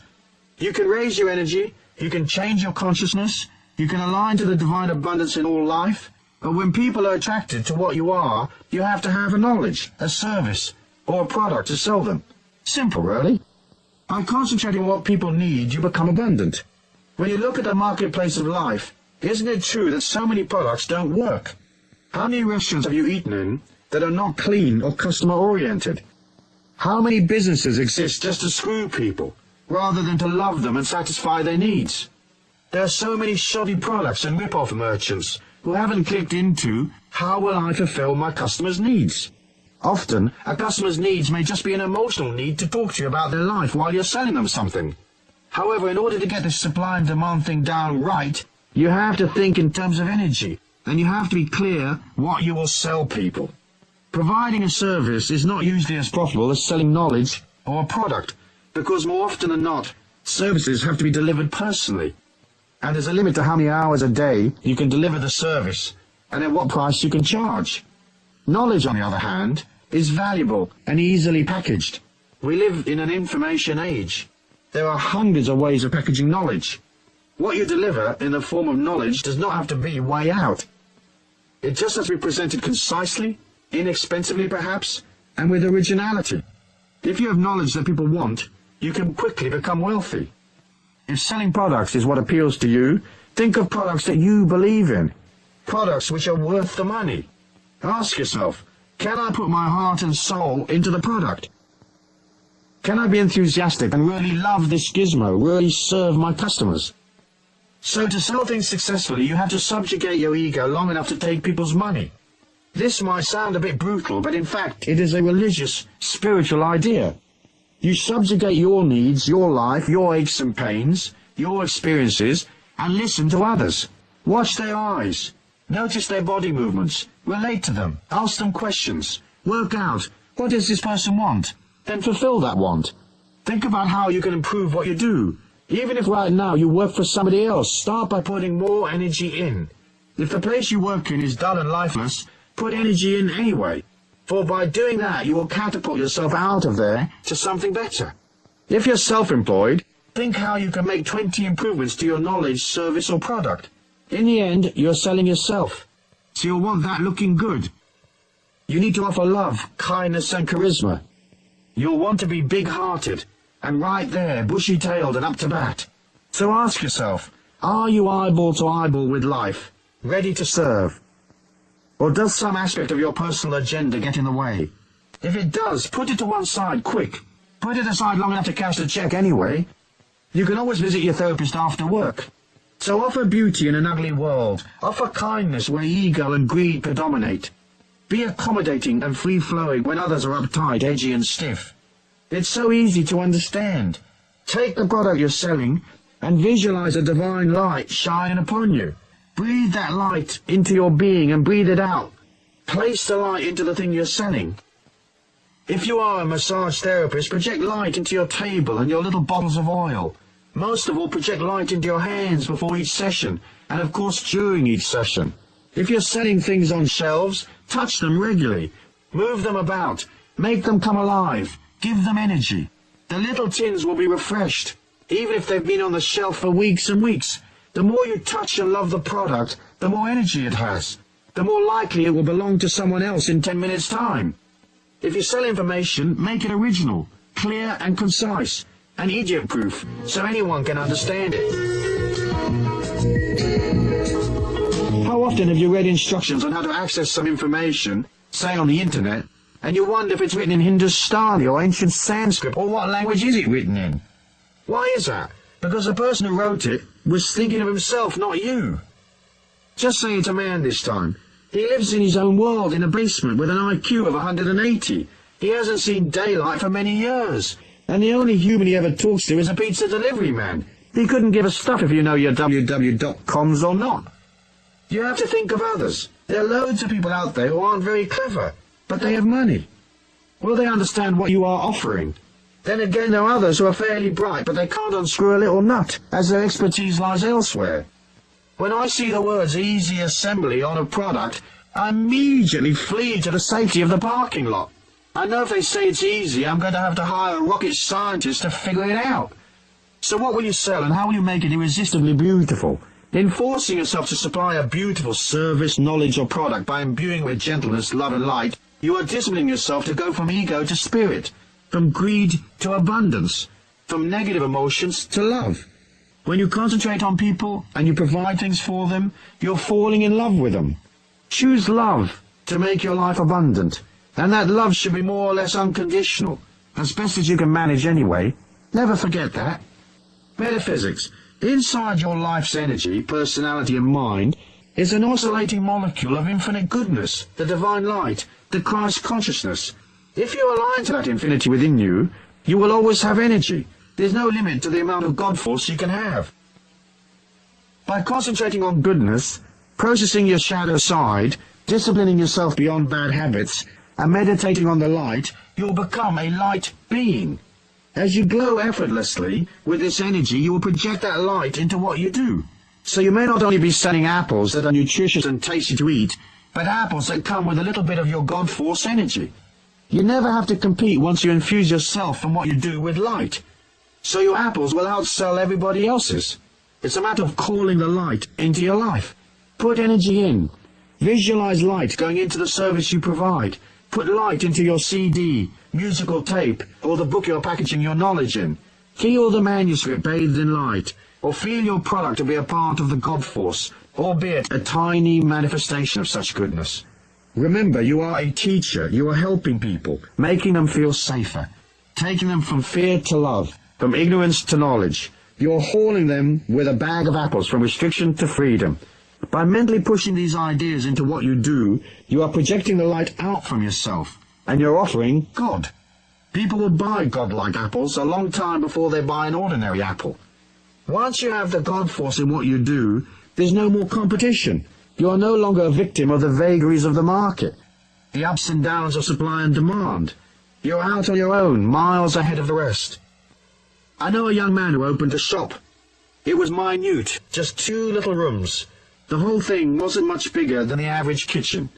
The shop sold candles, incense, aromatherapies and so forth. Heaps of other places in the town did the same thing, but he was a bit different, so he wasn't in competition with the others. The young man was soft and kind and loving. People would come in and he'd be right there for them. He'd talk to them, make them feel better, and they'd go out of his shop with a bottle of Lang-a-Lang extract or something. I'm sure many didn't know the difference between Lang-a-Lang and Ding-a-Ling, but it didn't matter, because it felt safe and correct and nurturing. He had a little fountain in the doorway, and that felt nice, and the shop was spotless. The few shelves he had were always fully stocked and neat. Little signs explained things, and he explained things, and you could pop in for a remedy for your granny's arthritis. He couldn't fix it necessarily, but you'd wind up with a candle or a book or something which was imbued with tons and tons of love, and that would cheer your granny up. Her immune system would kick in a bit stronger and she'd get a bit better. He sold love, 12 hours a day, 6 days a week. He was humble and kind and soft-spoken. And if he had an ego, it certainly wasn't around during working hours. People loved him. They flocked to his shop. After several years of selling love in little packages, he sold the shop for over $500,000, an astounding price for a few hundred square feet of shop. He used the cash to make another investment, and he did the same love thing there. Now, 8 years later, he's worth 3 to 4 million, and his company will soon go public. When it does, he'll receive an enormous refund, with a note from the Godforce saying, "Here's 20 million bucks, dude. Thanks for dishing out all that love and sweetness in a dull grey world." Action. Get a piece of paper and write down the services, knowledge, or products you are familiar with, the things you are already doing. Then write another list of things you might be interested in delivering to people. Having honed down your lists, look at your products, services, and packaged information, then analyze what other people have done in these fields. Ask yourself, is this other product exciting? Does it challenge? Does it inform? Does it teach people something? Does it enthuse them and make their life more comfortable? Does it help them to be sexier or more beautiful? What is in this product that has value? And how could it be improved? Perhaps you could take a very ordinary product that everybody is familiar with and add a little something that makes it absolutely irresistible. Look at your commercial life so far. What have you sold? Let's say you've always sold your labor and you're working for someone at present. What can you do to put more energy into the labor you provide? You might say, I get paid the same amount of money whether I put more energy in or not. But this is not the point. If you energize yourself in your work, you'll find that 1, the job becomes more fun to do, 2, you are more likely to be promoted or given a raise, and 3, you lift your energy so high that you go beyond the job and hop perhaps to another corporation that pays you twice as much. And you do this by arriving a little earlier, staying a little later, improving your efficiency, and making an effort to relate emotionally to the people around you. It's good to practice putting energy in right now, no matter how dull the current situation. Later in life, that energy will become cash in the bank, or abundance, or wonderfulness of one kind or another. Under the metaphysical laws of supply and demand, you should not limit how much you're going to put out. You don't have to let the world use you, but you have to give because you want to receive. To start by giving. Give of your attention and concentration. Give of your love. Give of your energy. Don't destroy yourself with negative feelings towards other people. If you can't love them, be neutral. Be enthusiastic. Be open. Be out there for it. For in limiting yourself, you get stuck in one place on one salary for the rest of your life. As you agree to give as part of your action plan, and as you begin to look at how you can improve your service, knowledge or product, it will take you to the next step. It carries you to a higher energy, a greater velocity, a larger salary, and bigger opportunities. It opens you to easy money. You'll find some money, or win some, or a great dollar moolah suddenly drops in your lap. Expect a payoff. Chapter 5. The Law of Money, Concentration, and the Wave-Particle Duality. Concept. I touched on wave-particle duality in Law 1 as a key factor in why some are rich and some aren't. The wave-particle duality of the subatomic world shows us subtle qualities to the getting of money that we've only recently begun to understand. What we learn from quantum physics is that all subatomic particles exist in two states. Initially, they are in an amorphous, hazy, ill-defined wave state, meaning they're not solid. Once we decide to observe a particle, the act of observation collapses the hazy wave, and suddenly the particle becomes solid, with a real identity and a defined location. That's how our 3D reality becomes solid. You do this strange magic trick every moment of your life. You make life real by observing it. Our brain and consciousness is a quantum field like any other. You are trillions upon squillions of little particles. Your mind and your consciousness are signals given off by a subatomic field of energy. Our money-gathering activities seem to follow the same quantum laws. Money and financial abundance exist in both a potential hazy wave state and an actual solid state. The solid state is easy to comprehend. It is the cash and credit you use every day. When money is not in its solid particle state, it exists only in its hazy wave state, as a check that may arrive, a possible lottery win, a deal that may happen, and so on. The act of taking money out of its maybe hazy state is the act of manifestation. That act is accomplished by observation. At any given moment, there are trillions of hazy state dollars which potentially could become yours. And it is through the power of your mind and the power of concentration, observation, that you collapse money from a distant hazy wave maybe to solid wealth, cash in hand. Concentration is how we pull to us the opportunities we need. Yet we have been taught that concentrating on money is evil, or at best it is a rather undesirable trait, a bit greedy and egotistical. In Europe, children are taught that wanting to make money is close to satanic. The first thing to do is concentrate on the abundance you do have. Make it solid and real by acknowledging it. It's easy to overlook the many things we are granted. Oxygen, the blood running through our veins, the food we eat, the people we know, the love we have for our friends and family, the companionships of animals and nature, the warmth of the sun, the sustenance of water, the air and the earth. All these things are around us. They are our temple, so to speak. We have to be grateful for what we have. The concept of the wave-particle duality is the understanding that you will act in one of two ways. In affirming that what you have is abundant, you collapse all the negative possibilities of lack. On the other hand, by being emotional and fearful and focusing on what you don't have, focusing on the problem rather than the solution, you intensify the confusion. You empower the lack, and your chance of collapsing the hazy wave into its solid state become less and less possible. Which takes us right back to, whosoever hath, to him shall be given. The Bible writers were talking subatomic physics when they wrote that. Metaphysics. The metaphysics of the wave-particle duality are slightly more complex. It lies inside a subtle bioelectric energy that exudes from your body. This energy, often referred to as your subtle body or etheric, is where your feelings exist. As I said before, you are a feeling, and that feeling, or thumbprint of what you are, is inside the etheric. So part of transforming the way you handle your life, not just from the point of view of abundance, but your personal power as well, involves developing a solidity inside that bioelectric etheric field. This consolidation of power can come about in many different ways. One of the fastest ways to raise your energy is to be more disciplined, to take time out to exercise, eat well, meditate, pray, take time to develop order, and time to establish a positive expectancy, to see your life flowing.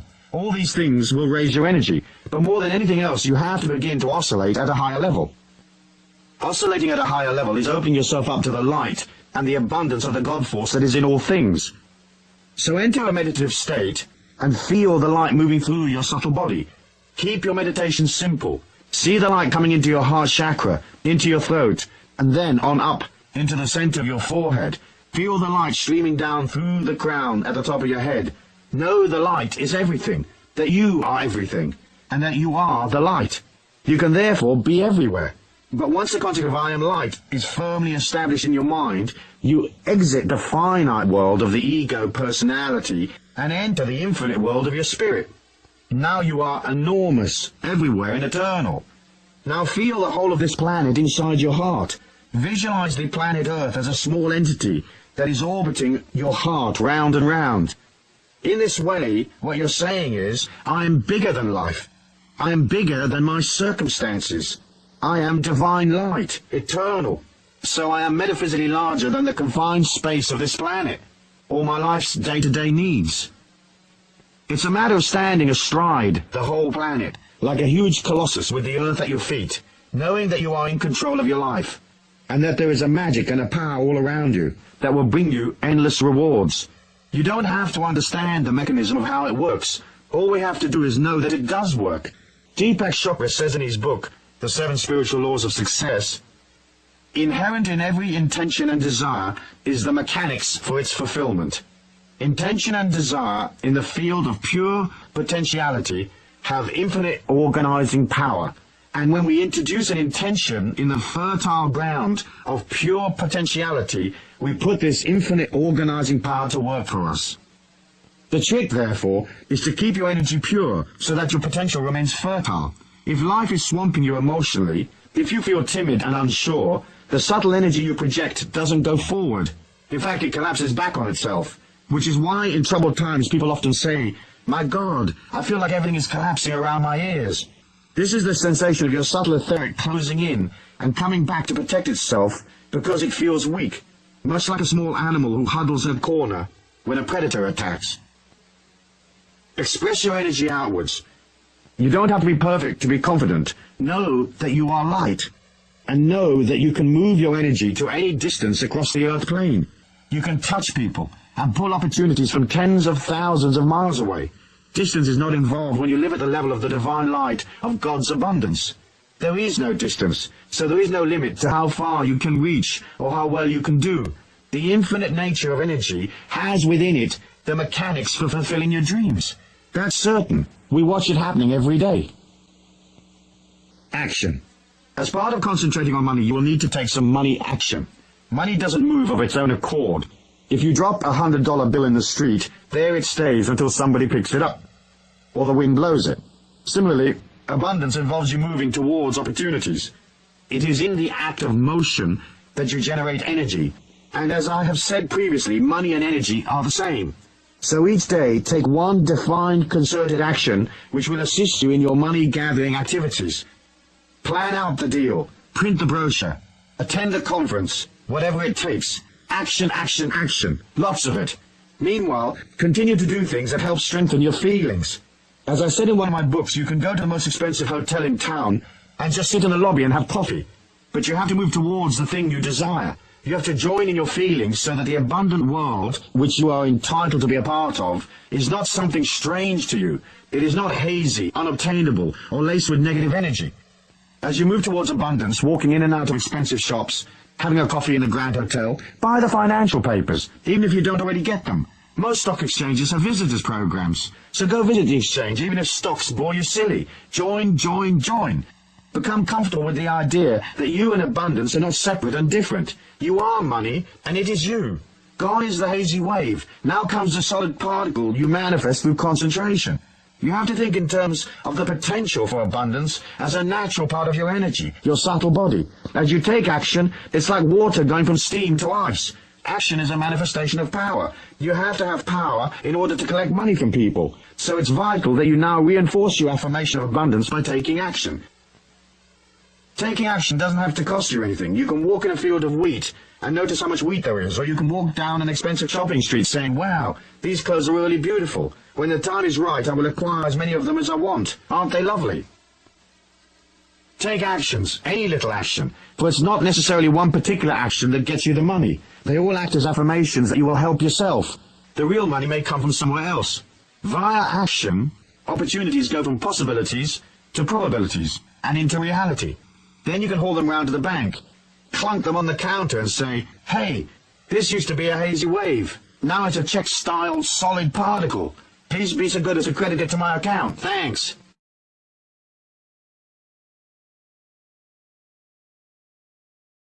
Chapter 6. The Law of Invocation and Manifestation. Concept. First, there was the Word. Sound is a major force in the act of creation and manifestation. It's another part of the mysterious mechanism that moves our thoughts and ideas from the hazy wave state to solid reality. We have to invoke our desires, call out to the universe. We must tell it what we want, not just think about what we want. When we speak out loud, verbalizing our reality, we engage the manifestation process. Sound is a part of that which creates our individual reality. Each moment of our life, we either invoke or destroy our dreams. We call upon it to become a fact, or we cancel our previous instructions. When the shamans of old called for rain and suddenly it pissed down buckets, everybody thought it was a great magic. But people didn't understand how the process works. In fact, it was only ever the power of invocation with a little bit of help from the shaman's connection to the nature spirits.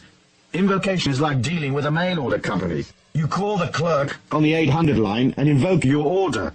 Send me this, send me that. So begin to state your needs out loud as fact. For example, you might be having a coffee with a friend and you'd say, a great financial prize is about to descend upon me. And they might ask, how is that? And you answer, I'm invoking what I know to be true. I know it is true because just by invoking it and believing it to be true, I transfer my idea from a hypothetical potential universe reality to this 3D reality. As I invoke, I create what I need. So decide what you want and invoke it. Don't waffle or daydream. Don't voice any maybes, uncertainties and doubt. The universe at large can't get its infinite head around wishy-washy doubt. Either something is or it isn't. Be firm, be certain, be absolutely definite. Don't say, when I get this and if I get that, then and only then will I experience my dream. Instead, invoke your dream as fact. Remember, in the realm of the infinity of energy, there is no time. Everything is eternally present. So all your dreams are a reality in some parallel universe. By invoking your dream as a given fact, you haul it from a parallel place to right here, right now, in your warm, cloudy hand, to love and behold and enjoy. Carissimo. Metaphysics. The metaphysics of invocation are hard to comprehend and explain. I can't absolutely say why it works or what the real technology behind the law is. It seems to me that as we give voice to our reality, we not only move the air, but we also move the etheric reality around us. Just as our bodies have a subtle bioelectric reality, etheric, the whole planet and the ambience around us has its own etheric body. That body may very well be connected to parallel universes wherein our hypothetical ideas and dreams exist. When we invoke, we seem to haul those ideas from hypothetical possible universes to this one right here on Mother Earth. The important thing is to believe in what you are invoking and don't voice any depreciating ideas. Keep your dream safe. Guard its holy and sacrosanct nature by not trashing it with negative waves. Don't engage in idle chatter and thoughtless remarks. If you say this situation is a nightmare, you invoke terrible spirits to visit you at night. If you say it's dreadful, you establish fear and dread in your life. If you say something is a pain in the butt, be prepared for a hemorrhoid attack. Don't moan, and don't allow doubt and disquiet to diminish your life and its power. If you're worried about something, keep it to yourself, and don't vocalize it as fact. For that solidifies it. Work instead on a solution. Voice that solution as fact. Everything can be changed. Catherine Ponder says in her book, The Dynamic Laws of Prosperity, never underestimate the power of words. You make your world with words, as did Jehovah in the beginning. But if you do not like the world you have previously made with words of discord, lack, limitation, and hard times, you can begin building a new world of limitless good and prosperity by changing your words of command and decree. So there you have it. Invoke the word and get the abundance and happiness you are entitled to. Action. Prayer is a form of invocation, especially when we pray out loud. But to make prayer really work for you, you have to make the subtle shift from asking and begging to knowing.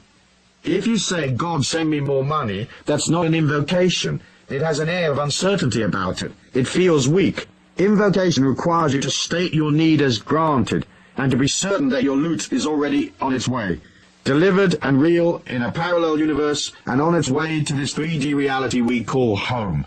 So instead of praying quietly, pray out loud, stating each desire as fact. Remember, a great prize is about to come into my life. A very profitable opportunity is on its way to me. A large sum of money is dropping into my lap effortlessly, and so on. Invoke, you'll never be broke.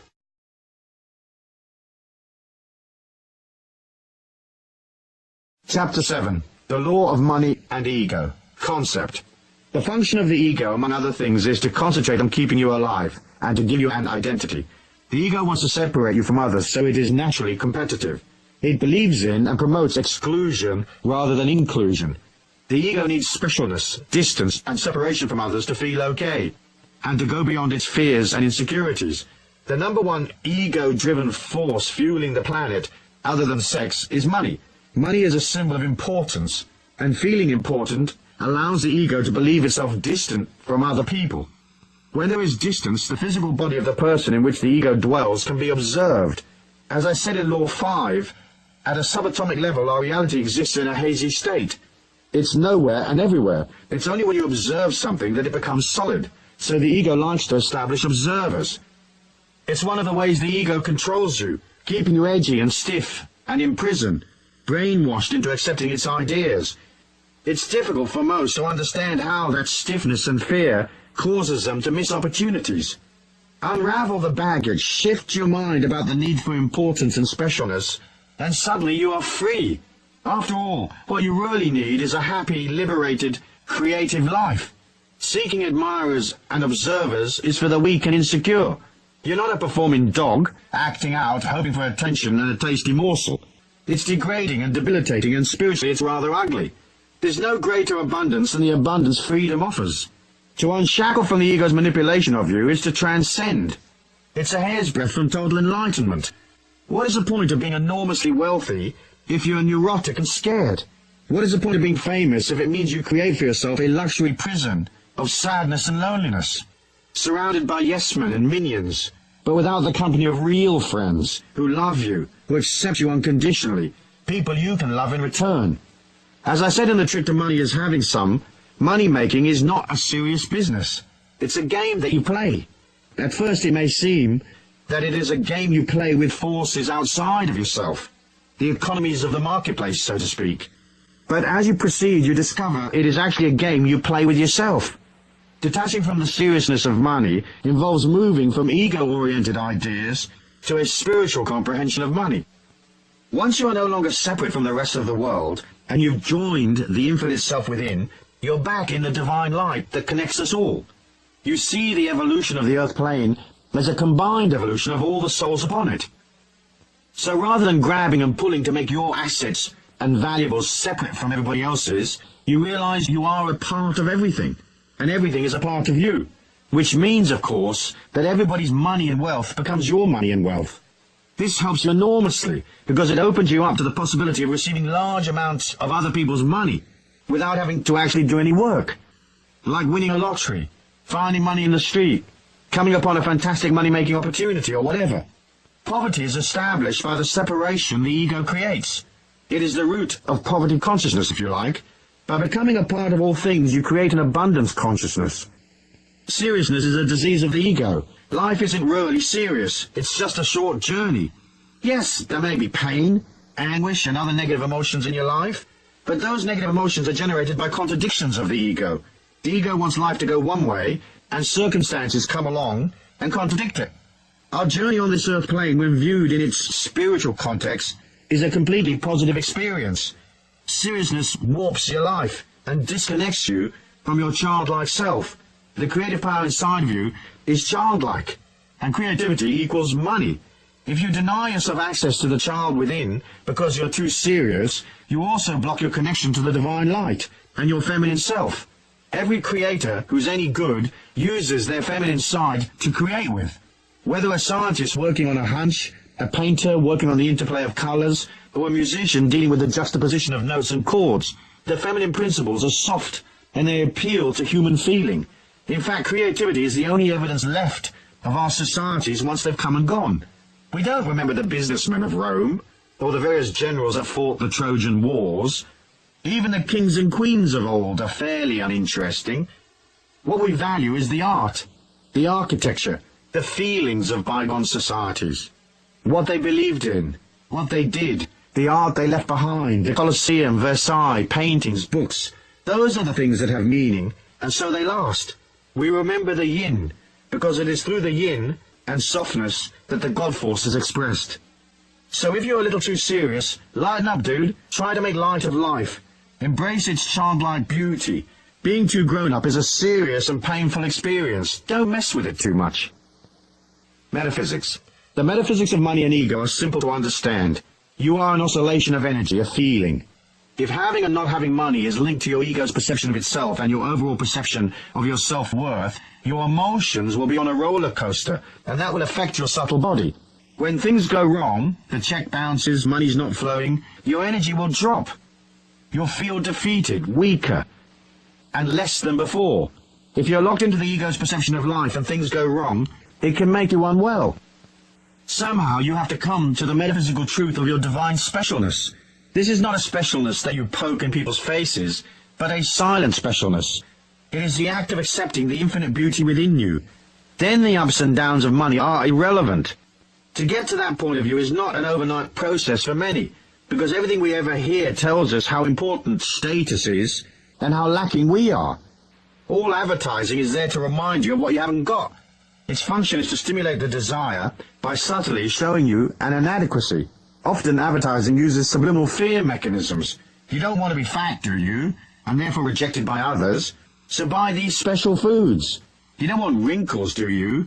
And therefore be lonely and unloved. Rub this useless cream on your face. You want admirers, don't you? Buy this glitzy car that will fall apart in 2 years. Advertising also stimulates debt. Debt is a form of leaning. A bit of debt, manageable debt, is okay. Lots of debt topples you over. It takes you into fear and negative emotion, which affects your etheric energy. Once the etheric starts to wobble, you have less protection from outside forces and psychic intrusion, and you may experience even more fear, get depressed and so forth. The way the government and the media play to ego is an insidious control trip. It's designed to make you a prisoner. The only defense you have against TikTok's bombardment of you is to detach.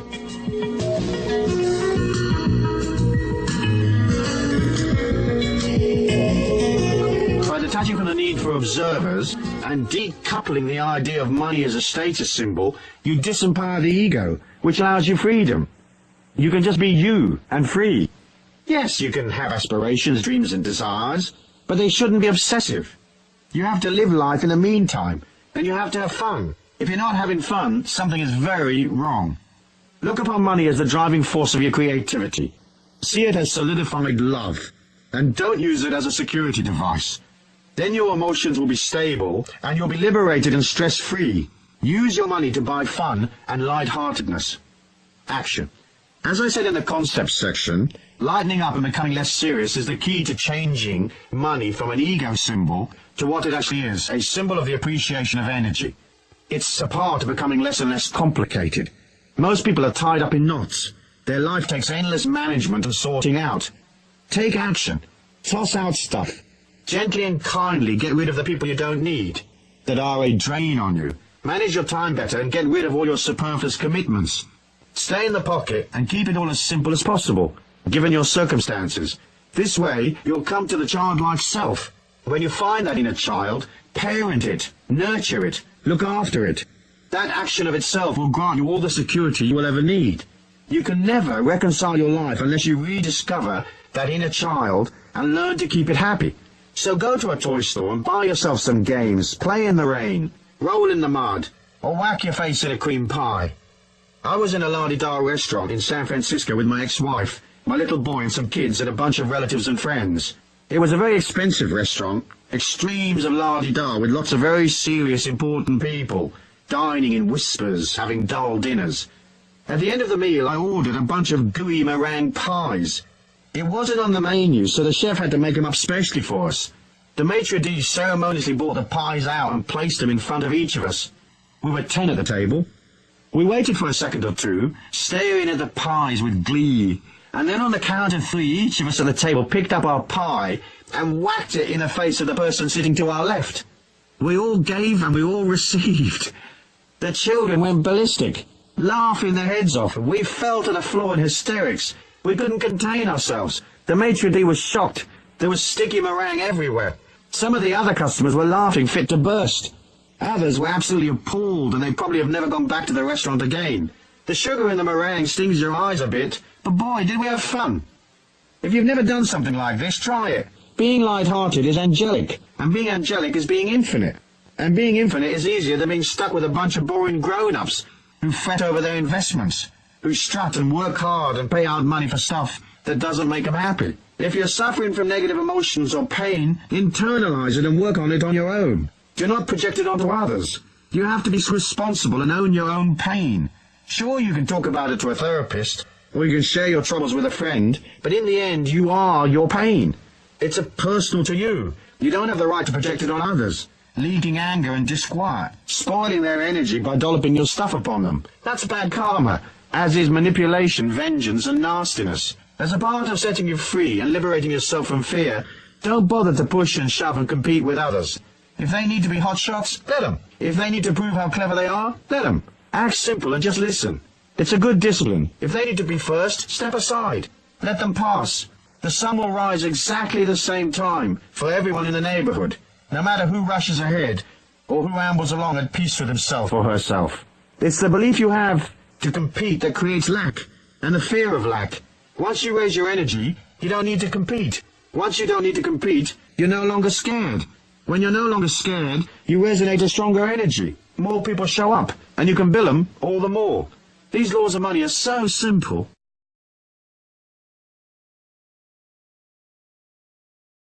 Chapter 8. The Law of Giving and Receiving. Concept. People get confused about giving and receiving because they wonder how much they should give in order to receive. Sometimes they wonder if they are receiving a fair share. But the concept is easy once you look at it from the point of view of emotion and not money or chattels. The way to ensure that you will always have enough is to forget about the money and concentrate instead on giving of yourself emotionally. That is, supporting people, putting out energy, being there for others. People are scared and insecure, and they need emotional support. They need protection. It costs you nothing to give it to them. To do so, you have to put aside your problems and worries. You have to subjugate your ego, get underneath people psychologically, and push them up from below. You practice listening, empathizing, really hearing what they are saying, instead of cocking an ear politely in their direction while thinking about something else. Look them in the eye when they speak.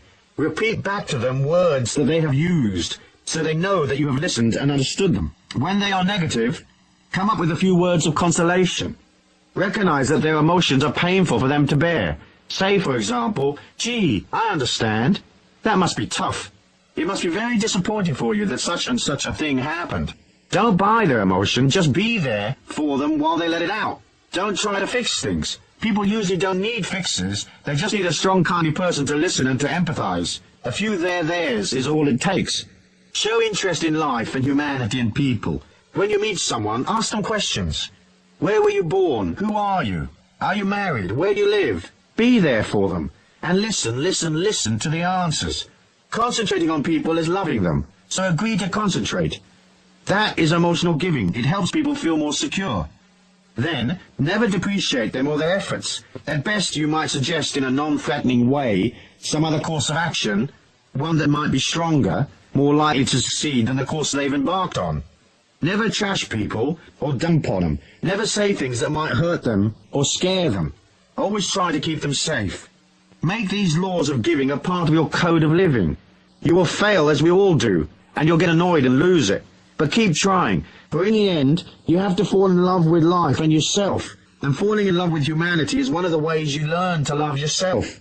It's the first hurdle in the giving game. It's the way we master giving. And in doing so, we develop a spiritual quality, we develop charm. Through it, you become spiritually prettier. People respond to that. They will seek you out. Emotional support and protection is kind and benevolent. In a harsh dog-eat-dog world, it's pure heaven when you meet someone who's benevolent and kind and there for you. Once you have the emotional giving sorted, the rest of it follows along naturally. You give of your money and gifts depending on what you can afford. You don't have to spend a lot.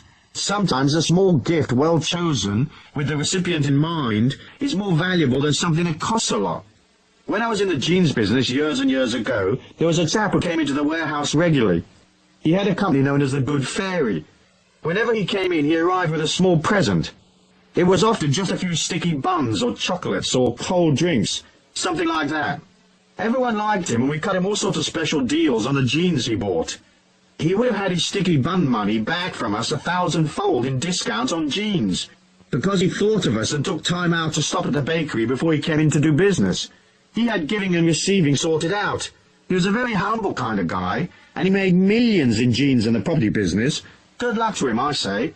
So the giving and receiving trick is not to be self-centered, and don't be a scaredy cat tied ass. Remember, there's no shortage. Money is energy. You are energy, and there's plenty of both. So give emotionally to others, and open yourself up to being there for others. Be kind and emotionally generous, and never rob people of their positiveness or their hopes. Always build them up, never depreciate them, even if you consider their ideas a bit silly.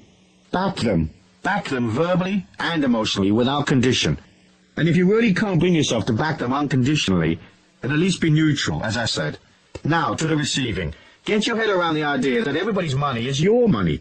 Do things which allow you to truly comprehend that the world is yours. Go to the art gallery in town and look at the great works and place the image of those pictures inside your heart. They are yours. Go to the jewelry store and mentally place those fine things inside you as well. It's nothing more than reaching out in your mind's eye for a necklace, pulling it back and placing it inside you. It's now yours, rather than being unobtainable behind the window as you gaze at it from the street. Look at the fine things of life and own them mentally. Let them belong to you. Now let's start to affirm these ideas as true. Go take $1,000 out of the bank, and try to never walk around with less than, say, $500, even if it is the last of your money. If you can't manage a permanent flow to 500 right now, then settle for less, but carry cash with you everywhere you go. Of course, if you can manage more, carry a couple of grand. Don't worry about losing it, or those negative waves about being robbed. You are in the flow and balanced and in charge of your money. No one's taking it from you. In fact, they're lining up to give you more. Get used to having money in your pocket, knowing that you are abundant and that more is coming, and knowing that you are responsible and you won't go potty and blow it all in 10 minutes if you can't afford to. Carry real money, not plastic. Credit cards have negative connotations. They're often a symbol of lack, not abundance. They are a mechanism which appeals to the ego, and so they control people. Using credit cards, people overspend, and that trips them into worry and fear, for the bill is on the way. Don't use credit cards except when you have to establish credibility, like at car rental companies.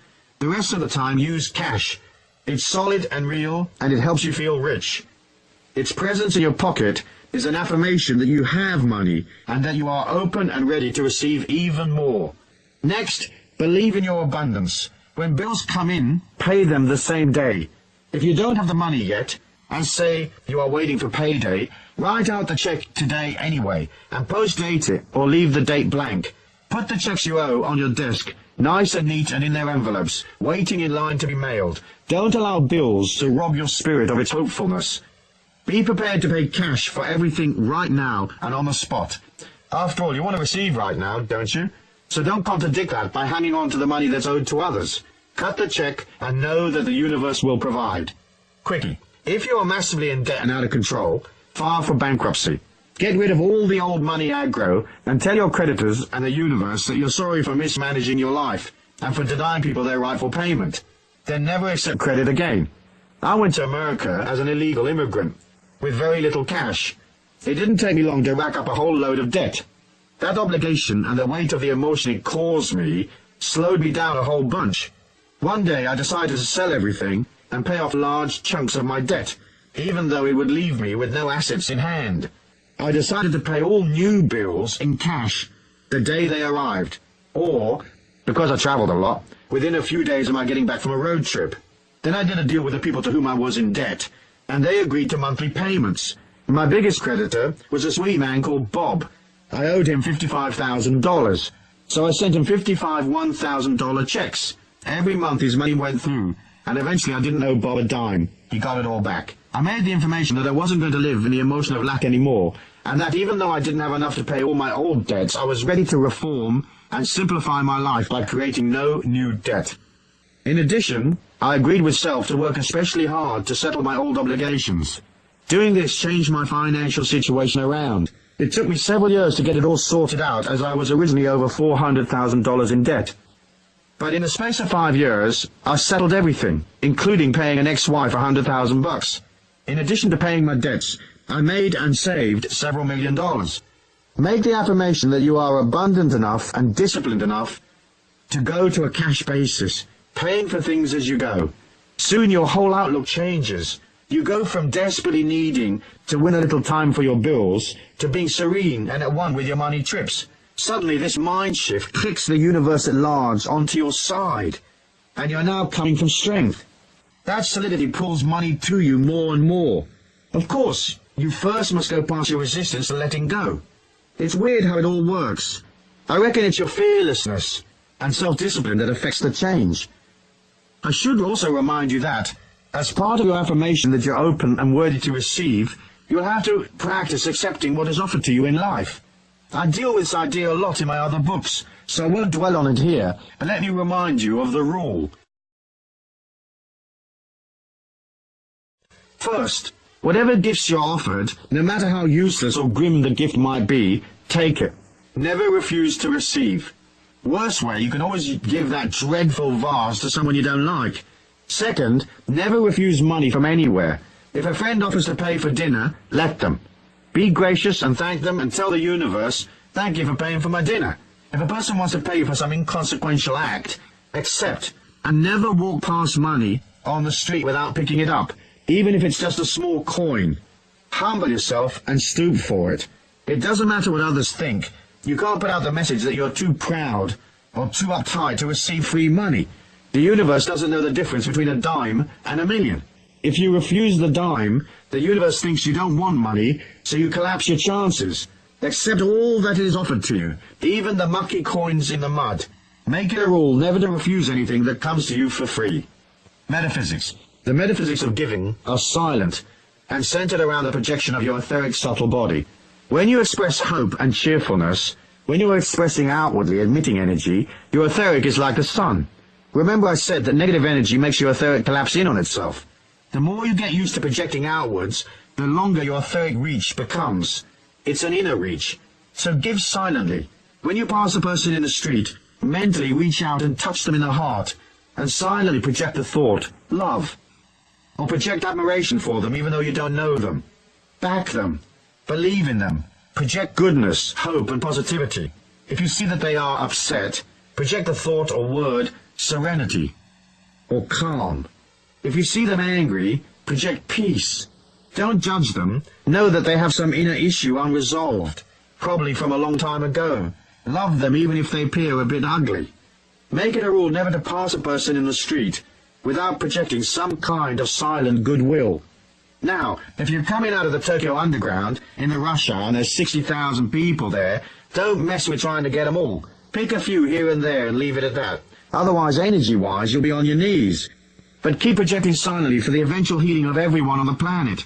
Silently touching people you pass without them knowing. Like angels touch us in our sleep, without us being aware of their presence. That's the metaphysical giving sorted. Let the receiving come in from the inner worlds. As you displace energy out from yourself out into our external 3D world in a positive silent way, you automatically pull more from elsewhere in the inner worlds. It comes to you as you project out. It also comes to you in the night while you sleep. The energy coming in is pure spiritual light, and so you will feel more energetic, or will have more stamina. Sometimes the light comes to you containing information. A thought goes off in your head, and suddenly you realize you need to buy $100,000 worth of aluminum futures, and so you act on that intuition and you buy them. Eventually everyone else decides intellectually that aluminum is a good thing, and the price goes up, and you got the inside tip weeks ago. You cleared your position, and you're at the beach projecting the word relax to the vacationers who pass by, healing them bit by bit, one at a time. In a world where most everyone projects uncertainty, some make a living of projecting fear, and governments have whole ministries devoted to sustaining fear, it's a cool little whiz that knows how to turn his or her energy the other way and give out security. It makes you different. Silently different. The energy builds over time, I promise. Action. One of the best actions you can perform in relation to giving and receiving is to keep a gratitude book. I understand Oprah Winfrey recently picked up on this idea and she's been talking about it on TV. I haven't seen the show, but here's the technique in case you don't know it. You keep a journal of all the things you are grateful for. You write in it every day as a discipline. Oprah suggests 5 things each day. It's a way of pulling abundance to you. In the act of being grateful, you are acknowledging your abundance. The fact that you have to take, say, 5 minutes to write your journal each day means you are observing your blessings, so you make them more real. Your mind projects more satisfaction and less lack, and so more good things come to you.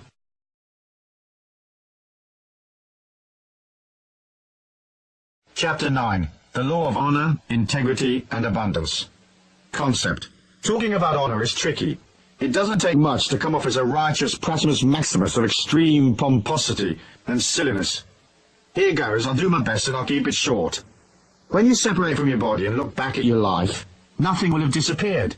I've been in those worlds via the trance state, and the OBE, the out-of-body experience, and the near-death tube. And what I tell you is correct. Though each one experiences their life's overview slightly differently. You won't want to look at stuff if it is gruesome.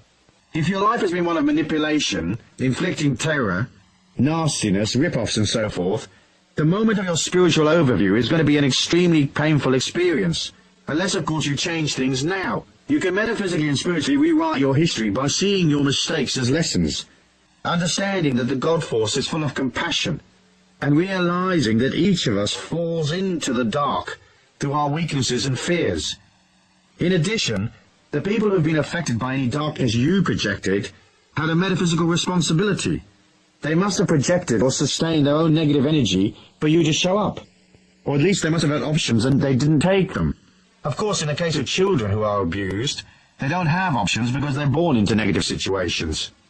If darkness has been a part of your life, you can perform a spiritual overview and healing while alive. First, you have to ponder your dark side and agree to let it come out, as it is usually repressed deep within. Then, when you're ready, take yourself off for a couple of days on your own, someplace remote and quiet, stay in silence and fast, meditate and pray. Allow the impact of your acts to come upon you, and once you've looked at that, all you have to do is own it. That is, you will have to see how you were responsible. Owning it is accepting that you inflicted the pain on others, and you have to see how it must have felt for them as they became scared or sad because of your actions. Perhaps you killed them off because they lost hope, or perhaps they died not because you killed them literally, but because you stressed them out so much they passed away from other maladies. You use your 2 or 3 day quiet period to look at your dark side, to process and acknowledge your hatred and antagonisms. You agree to come to an act of contrition and to atone. Contrition and atonement sound serious and biblical. One imagines balls of fire cast down from above while Sodom and Gomorrah burn in the distance. It's not quite like that, because a universal compassion kicks in if you do it right. Contrition is feeling sorry for your stuff-ups and owning them, and atonement is doing something about them. We all have darkness inside of us, so you don't have to feel especially guilty. Yet you can't get to the light without passing through the dark. The idea that you can escape it completely by just being positive is metaphysically unsophisticated. You can certainly avoid it for a bit, building light and energy as you go, but in the end it is always there. You have to tackle it one day. Rudolf Steiner called it the guardian of the threshold. I always imagined the guardian as a monster on your path, who knew all of your weaknesses and could play upon them. It would eat you if you didn't have the courage to face it. Even the most saintly person has a dark side. If they say they don't, they're a saintly person with quite a lot of BS and denial, and that of itself can be dark. Even Jesus had his 40 days in the desert, processing his shadow side, being tempted and so forth. As your energy grows and grows, and as you become more and more light, you have to come to honor and integrity. For the expanding light within you attracts the dark forces that hang around looking for weaknesses, looking for ways to use to their own ends the power you are creating. Now, people usually believe they have no dark side, or that they have already processed it. But that is not often the case. Many have simply repressed their dark side deep within so it's not obvious. Simultaneously with this process, you'll want to be 100% correct in your future dealings with people. So all your future financial dealings must be honorable. You will have to be completely fair and honest and 100% correct with people. Next, you have to have honor in your feelings. That means living in the truth and expressing that truth and not being covert. We are trained as children to use covert ways to get what we want, and so we don't see it as dishonest. But it is. Our world is very dishonest, and our leaders encourage dishonesty by setting bad examples, by lying, by being corrupt, by using a political sleight of hand to sustain power. People come to believe that being dishonest, covert, sneaky and manipulative is normal. It's not. It's very dark. Being on a power trip is also dark. That power may come from your physical strength, or it might be a financial, political, or military power. Sometimes we become experts at wielding sexual and emotional clout, tormenting others with our control over them. Almost all power is abused. That's how we learn. We have to become strong inwardly and outwardly, without misusing the power we have. It's very hard to get it right, and most of us err. Some lust for power. They get off on emotionally or physically capturing others and maneuvering them. Bad karma. We are also taught to lie, exaggerate, and obscure fact. We lie by omission, seeking to sustain one image while living another. To the student on the path, all of these are traps, and they have to be sorted out. For when you lie, it is to yourself. When you cheat, the same. When you manipulate, you create a prison for yourself as well as your victims. In the end, everything you do is to yourself. There's only the oneness, so all acts are self-infliction. Metaphysics. The metaphysics of honor are simple. You can't hide from the truth, so you have to let go. Humble yourself and look at the truth, and fix the bits that are less than best. Each of us has fear, hatred, and antagonism. Each of us cheats emotionally, financially, or sexually. We each have our transgressions. You rewrite your history by looking at that. Perhaps it may result in you suffering a dark night of the soul, but it will pass as you grant yourself forgiveness. Gradually, the power of the infinity within you bathes you in a new light, and you're made whole. In this way, you complete your act of contrition. Action. Atonement is the act of making good. So you can go back and pay off, if you can, the people you cheated. You apologize if you have hurt people, or you atone by charitable acts and good works. Perhaps you can't repay those you owe, but you can make a donation to some cause from which they might benefit. Atonement is accepting full responsibility for what you've done without too many explanations and excuses, and realizing that you hurt people because you were trained that way as a child, or perhaps you allowed your fears and weaknesses to lead you astray. Then you vow that you will act lovingly and kindly to others for the rest of your life. You follow through consistently over a period of time, making good the hurt that you have inflicted. I don't think it's enough to just feel sorry and to say sorry. Sometimes you have to do something concrete as well. You can make all the money in the world and you can buy all the experiences possible and live a rich life. But a life without honor and integrity is completely worthless. So as a part of your abundance affirmation and the setting up of a new energy in your life, include the correctness of honor if you've not already done so. Live your life impeccably, on every front, financial, emotional, sexual. And if you exercise power, be benevolent, very benevolent. Chapter 10. The Law of Love, Compassion and Money. Concept. Most people can't get their head around the idea of money, love and compassion being linked together. The idea that money can be a symbol of love seems odd. We are so programmed the other way. Here's how they are linked. It'll help you see it all in a different light. There's a psychological war that goes on in us humans between self-hate and self-love. It's a part of another battle that persists. The energy war between living and dying, building energy and depleting energy. The two issues are wrapped up with abundance and love, and they can very dramatically affect your ability to earn money and pull abundance to you. Here's the concept. You start pre-birth as an infinite spirit in a spiritual dimension.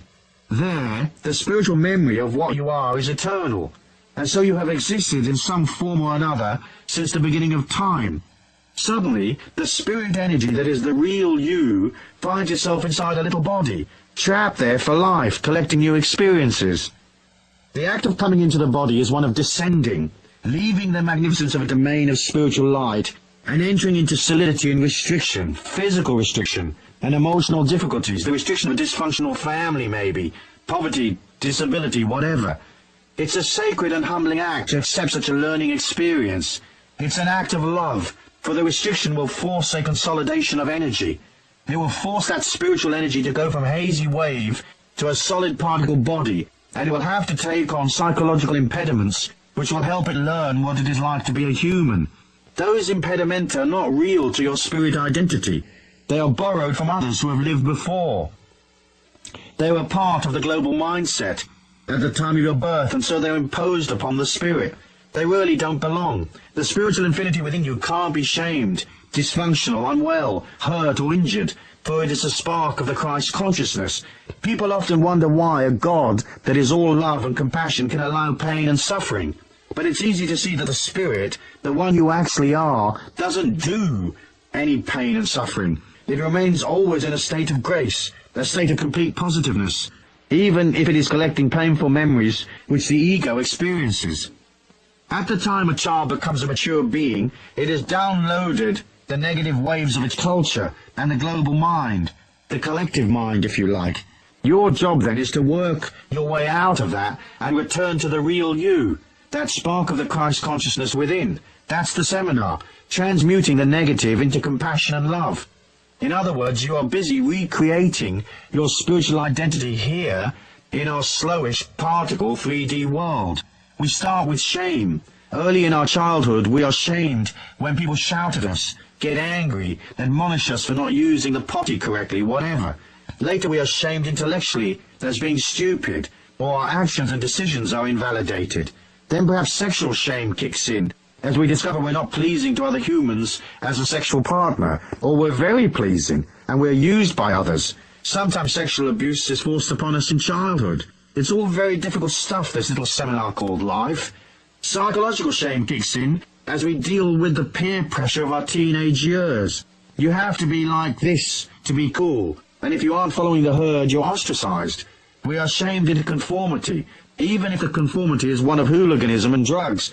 There's a conformity in rebellion and the counterculture as there is in TikTok. Now we're doing serious amounts of confusion and pain, and we probably hate ourselves. We want to be something else. At times in our dreams we remember we are an eternal spirit, but it's a distant memory. Right now we are a human who is insecure and hates himself and is in various degrees of pain and anguish. On top of all this, there is the other issue, that of living and dying, high energy and low energy. We have to fight our way out of these fears and restrictions and return to our spiritual identity. First, it's a love of self. Not a narcissistic, egotistical love of self, but more a physical, emotional, psychological and spiritual respect for self. Can we love ourselves in spite of all we've been told? All the personal defeats we've suffered, the shape of our face, our lack of ability or whatever? That's the journey. Initially the answer is usually no. Self-hate kicks in. We anesthetize the pain via drugs, sex and illusions of power. Or we use overwork and alcohol to blot it all out, succumbing to our addictions. We feel that if only things were different, if only we had more money, if only we had a different set of conditions, if only a certain person acted in a certain way, then we would be happy. People would love us and things would be just fine. That's the story of most people's lives. Self-hate gets in the way of everything, including their money-making ability, because eventually they lose the will to fight on. There's a fine balance to the getting of money. It usually involves activity. And that activity takes you further and further from your real self. It burns energy and makes you less secure, not more secure. The security you seek is within. It comes from seeing yourself as beautiful. It comes from going through the healing we talked about in the last section. It's the act of self-love, the acceptance, detachment, and forgiveness of self. It's where you wake up and remember that you are not the spotty-faced teenager who was ridiculed and shunned. You are a powerful, eternal spirit, imbued with the Christ consciousness, and here with a mission to fulfill and lessons to learn. A spirit of infinite honor and integrity that has a connection to all the knowledge that exists. Nobody out there is perfect. We're not trying to compete in the perfection stakes. You can love yourself and be imperfect, as God loves us unconditionally. I really like the image of the water rat. This scruffy little rat that sniffs around on the edge of muddy river banks. It doesn't look like much, but the little rat is sitting there on a log by the side of the river. And he is what he is. He isn't apologizing for being a water rat, but simply stands inside the divinity and the spirituality which is the animal spirit of water rat. You are what you are. You might be an Adonis in the making, or an incredible goddess energy, or you might just be a little water rat who stands in front of the bathroom mirror in the mornings and says, I'm a water rat and that's okay. I don't have to convince people or act to please them. I don't have to work to win their affection. I don't have to pay for them so they will love me, because I love myself. I am what I am. I'm going out today. I'm going to believe in myself. I'm going to be honourable. I'm going to concentrate on people and treat them fairly. I'm going to treat myself fairly. For by nurturing myself, my energy will build, and I will become secure. I know that money flows to security and away from insecurity. So by being more secure, I will prosper. When you are insecure, it turns people off. To spend money, people have to give away a part of their security. When they make the transfer of money to you, they have to feel solid. They have to feel they're getting something that will make them more, because they're paying out to becoming less right now. So if you're solid and contained and secure, it helps them feel solid, so they transfer their cash more readily. That is why self-hate destroys your money-making abilities. Partly, as I said, because it's hard for you to include yourself, and partly because you trigger insecurity in others, and that forces them to hang on and become tight. By booming out life force, love and strength, and fine encouraging words to support people, you express a compassion for people's insecurity, and in the process you become stronger and more abundant. You become a divine paramedic, offering people the oxygen mask of life force, dolloping out goodness and strength, so they become less fearful. People will respond to that life force, then it's up to you to figure out how you're going to bill them. Money is a symbol of that life force, of its appreciation. Money can be a solidified form of love. Through the transfer of money, we facilitate love and communication with other humans.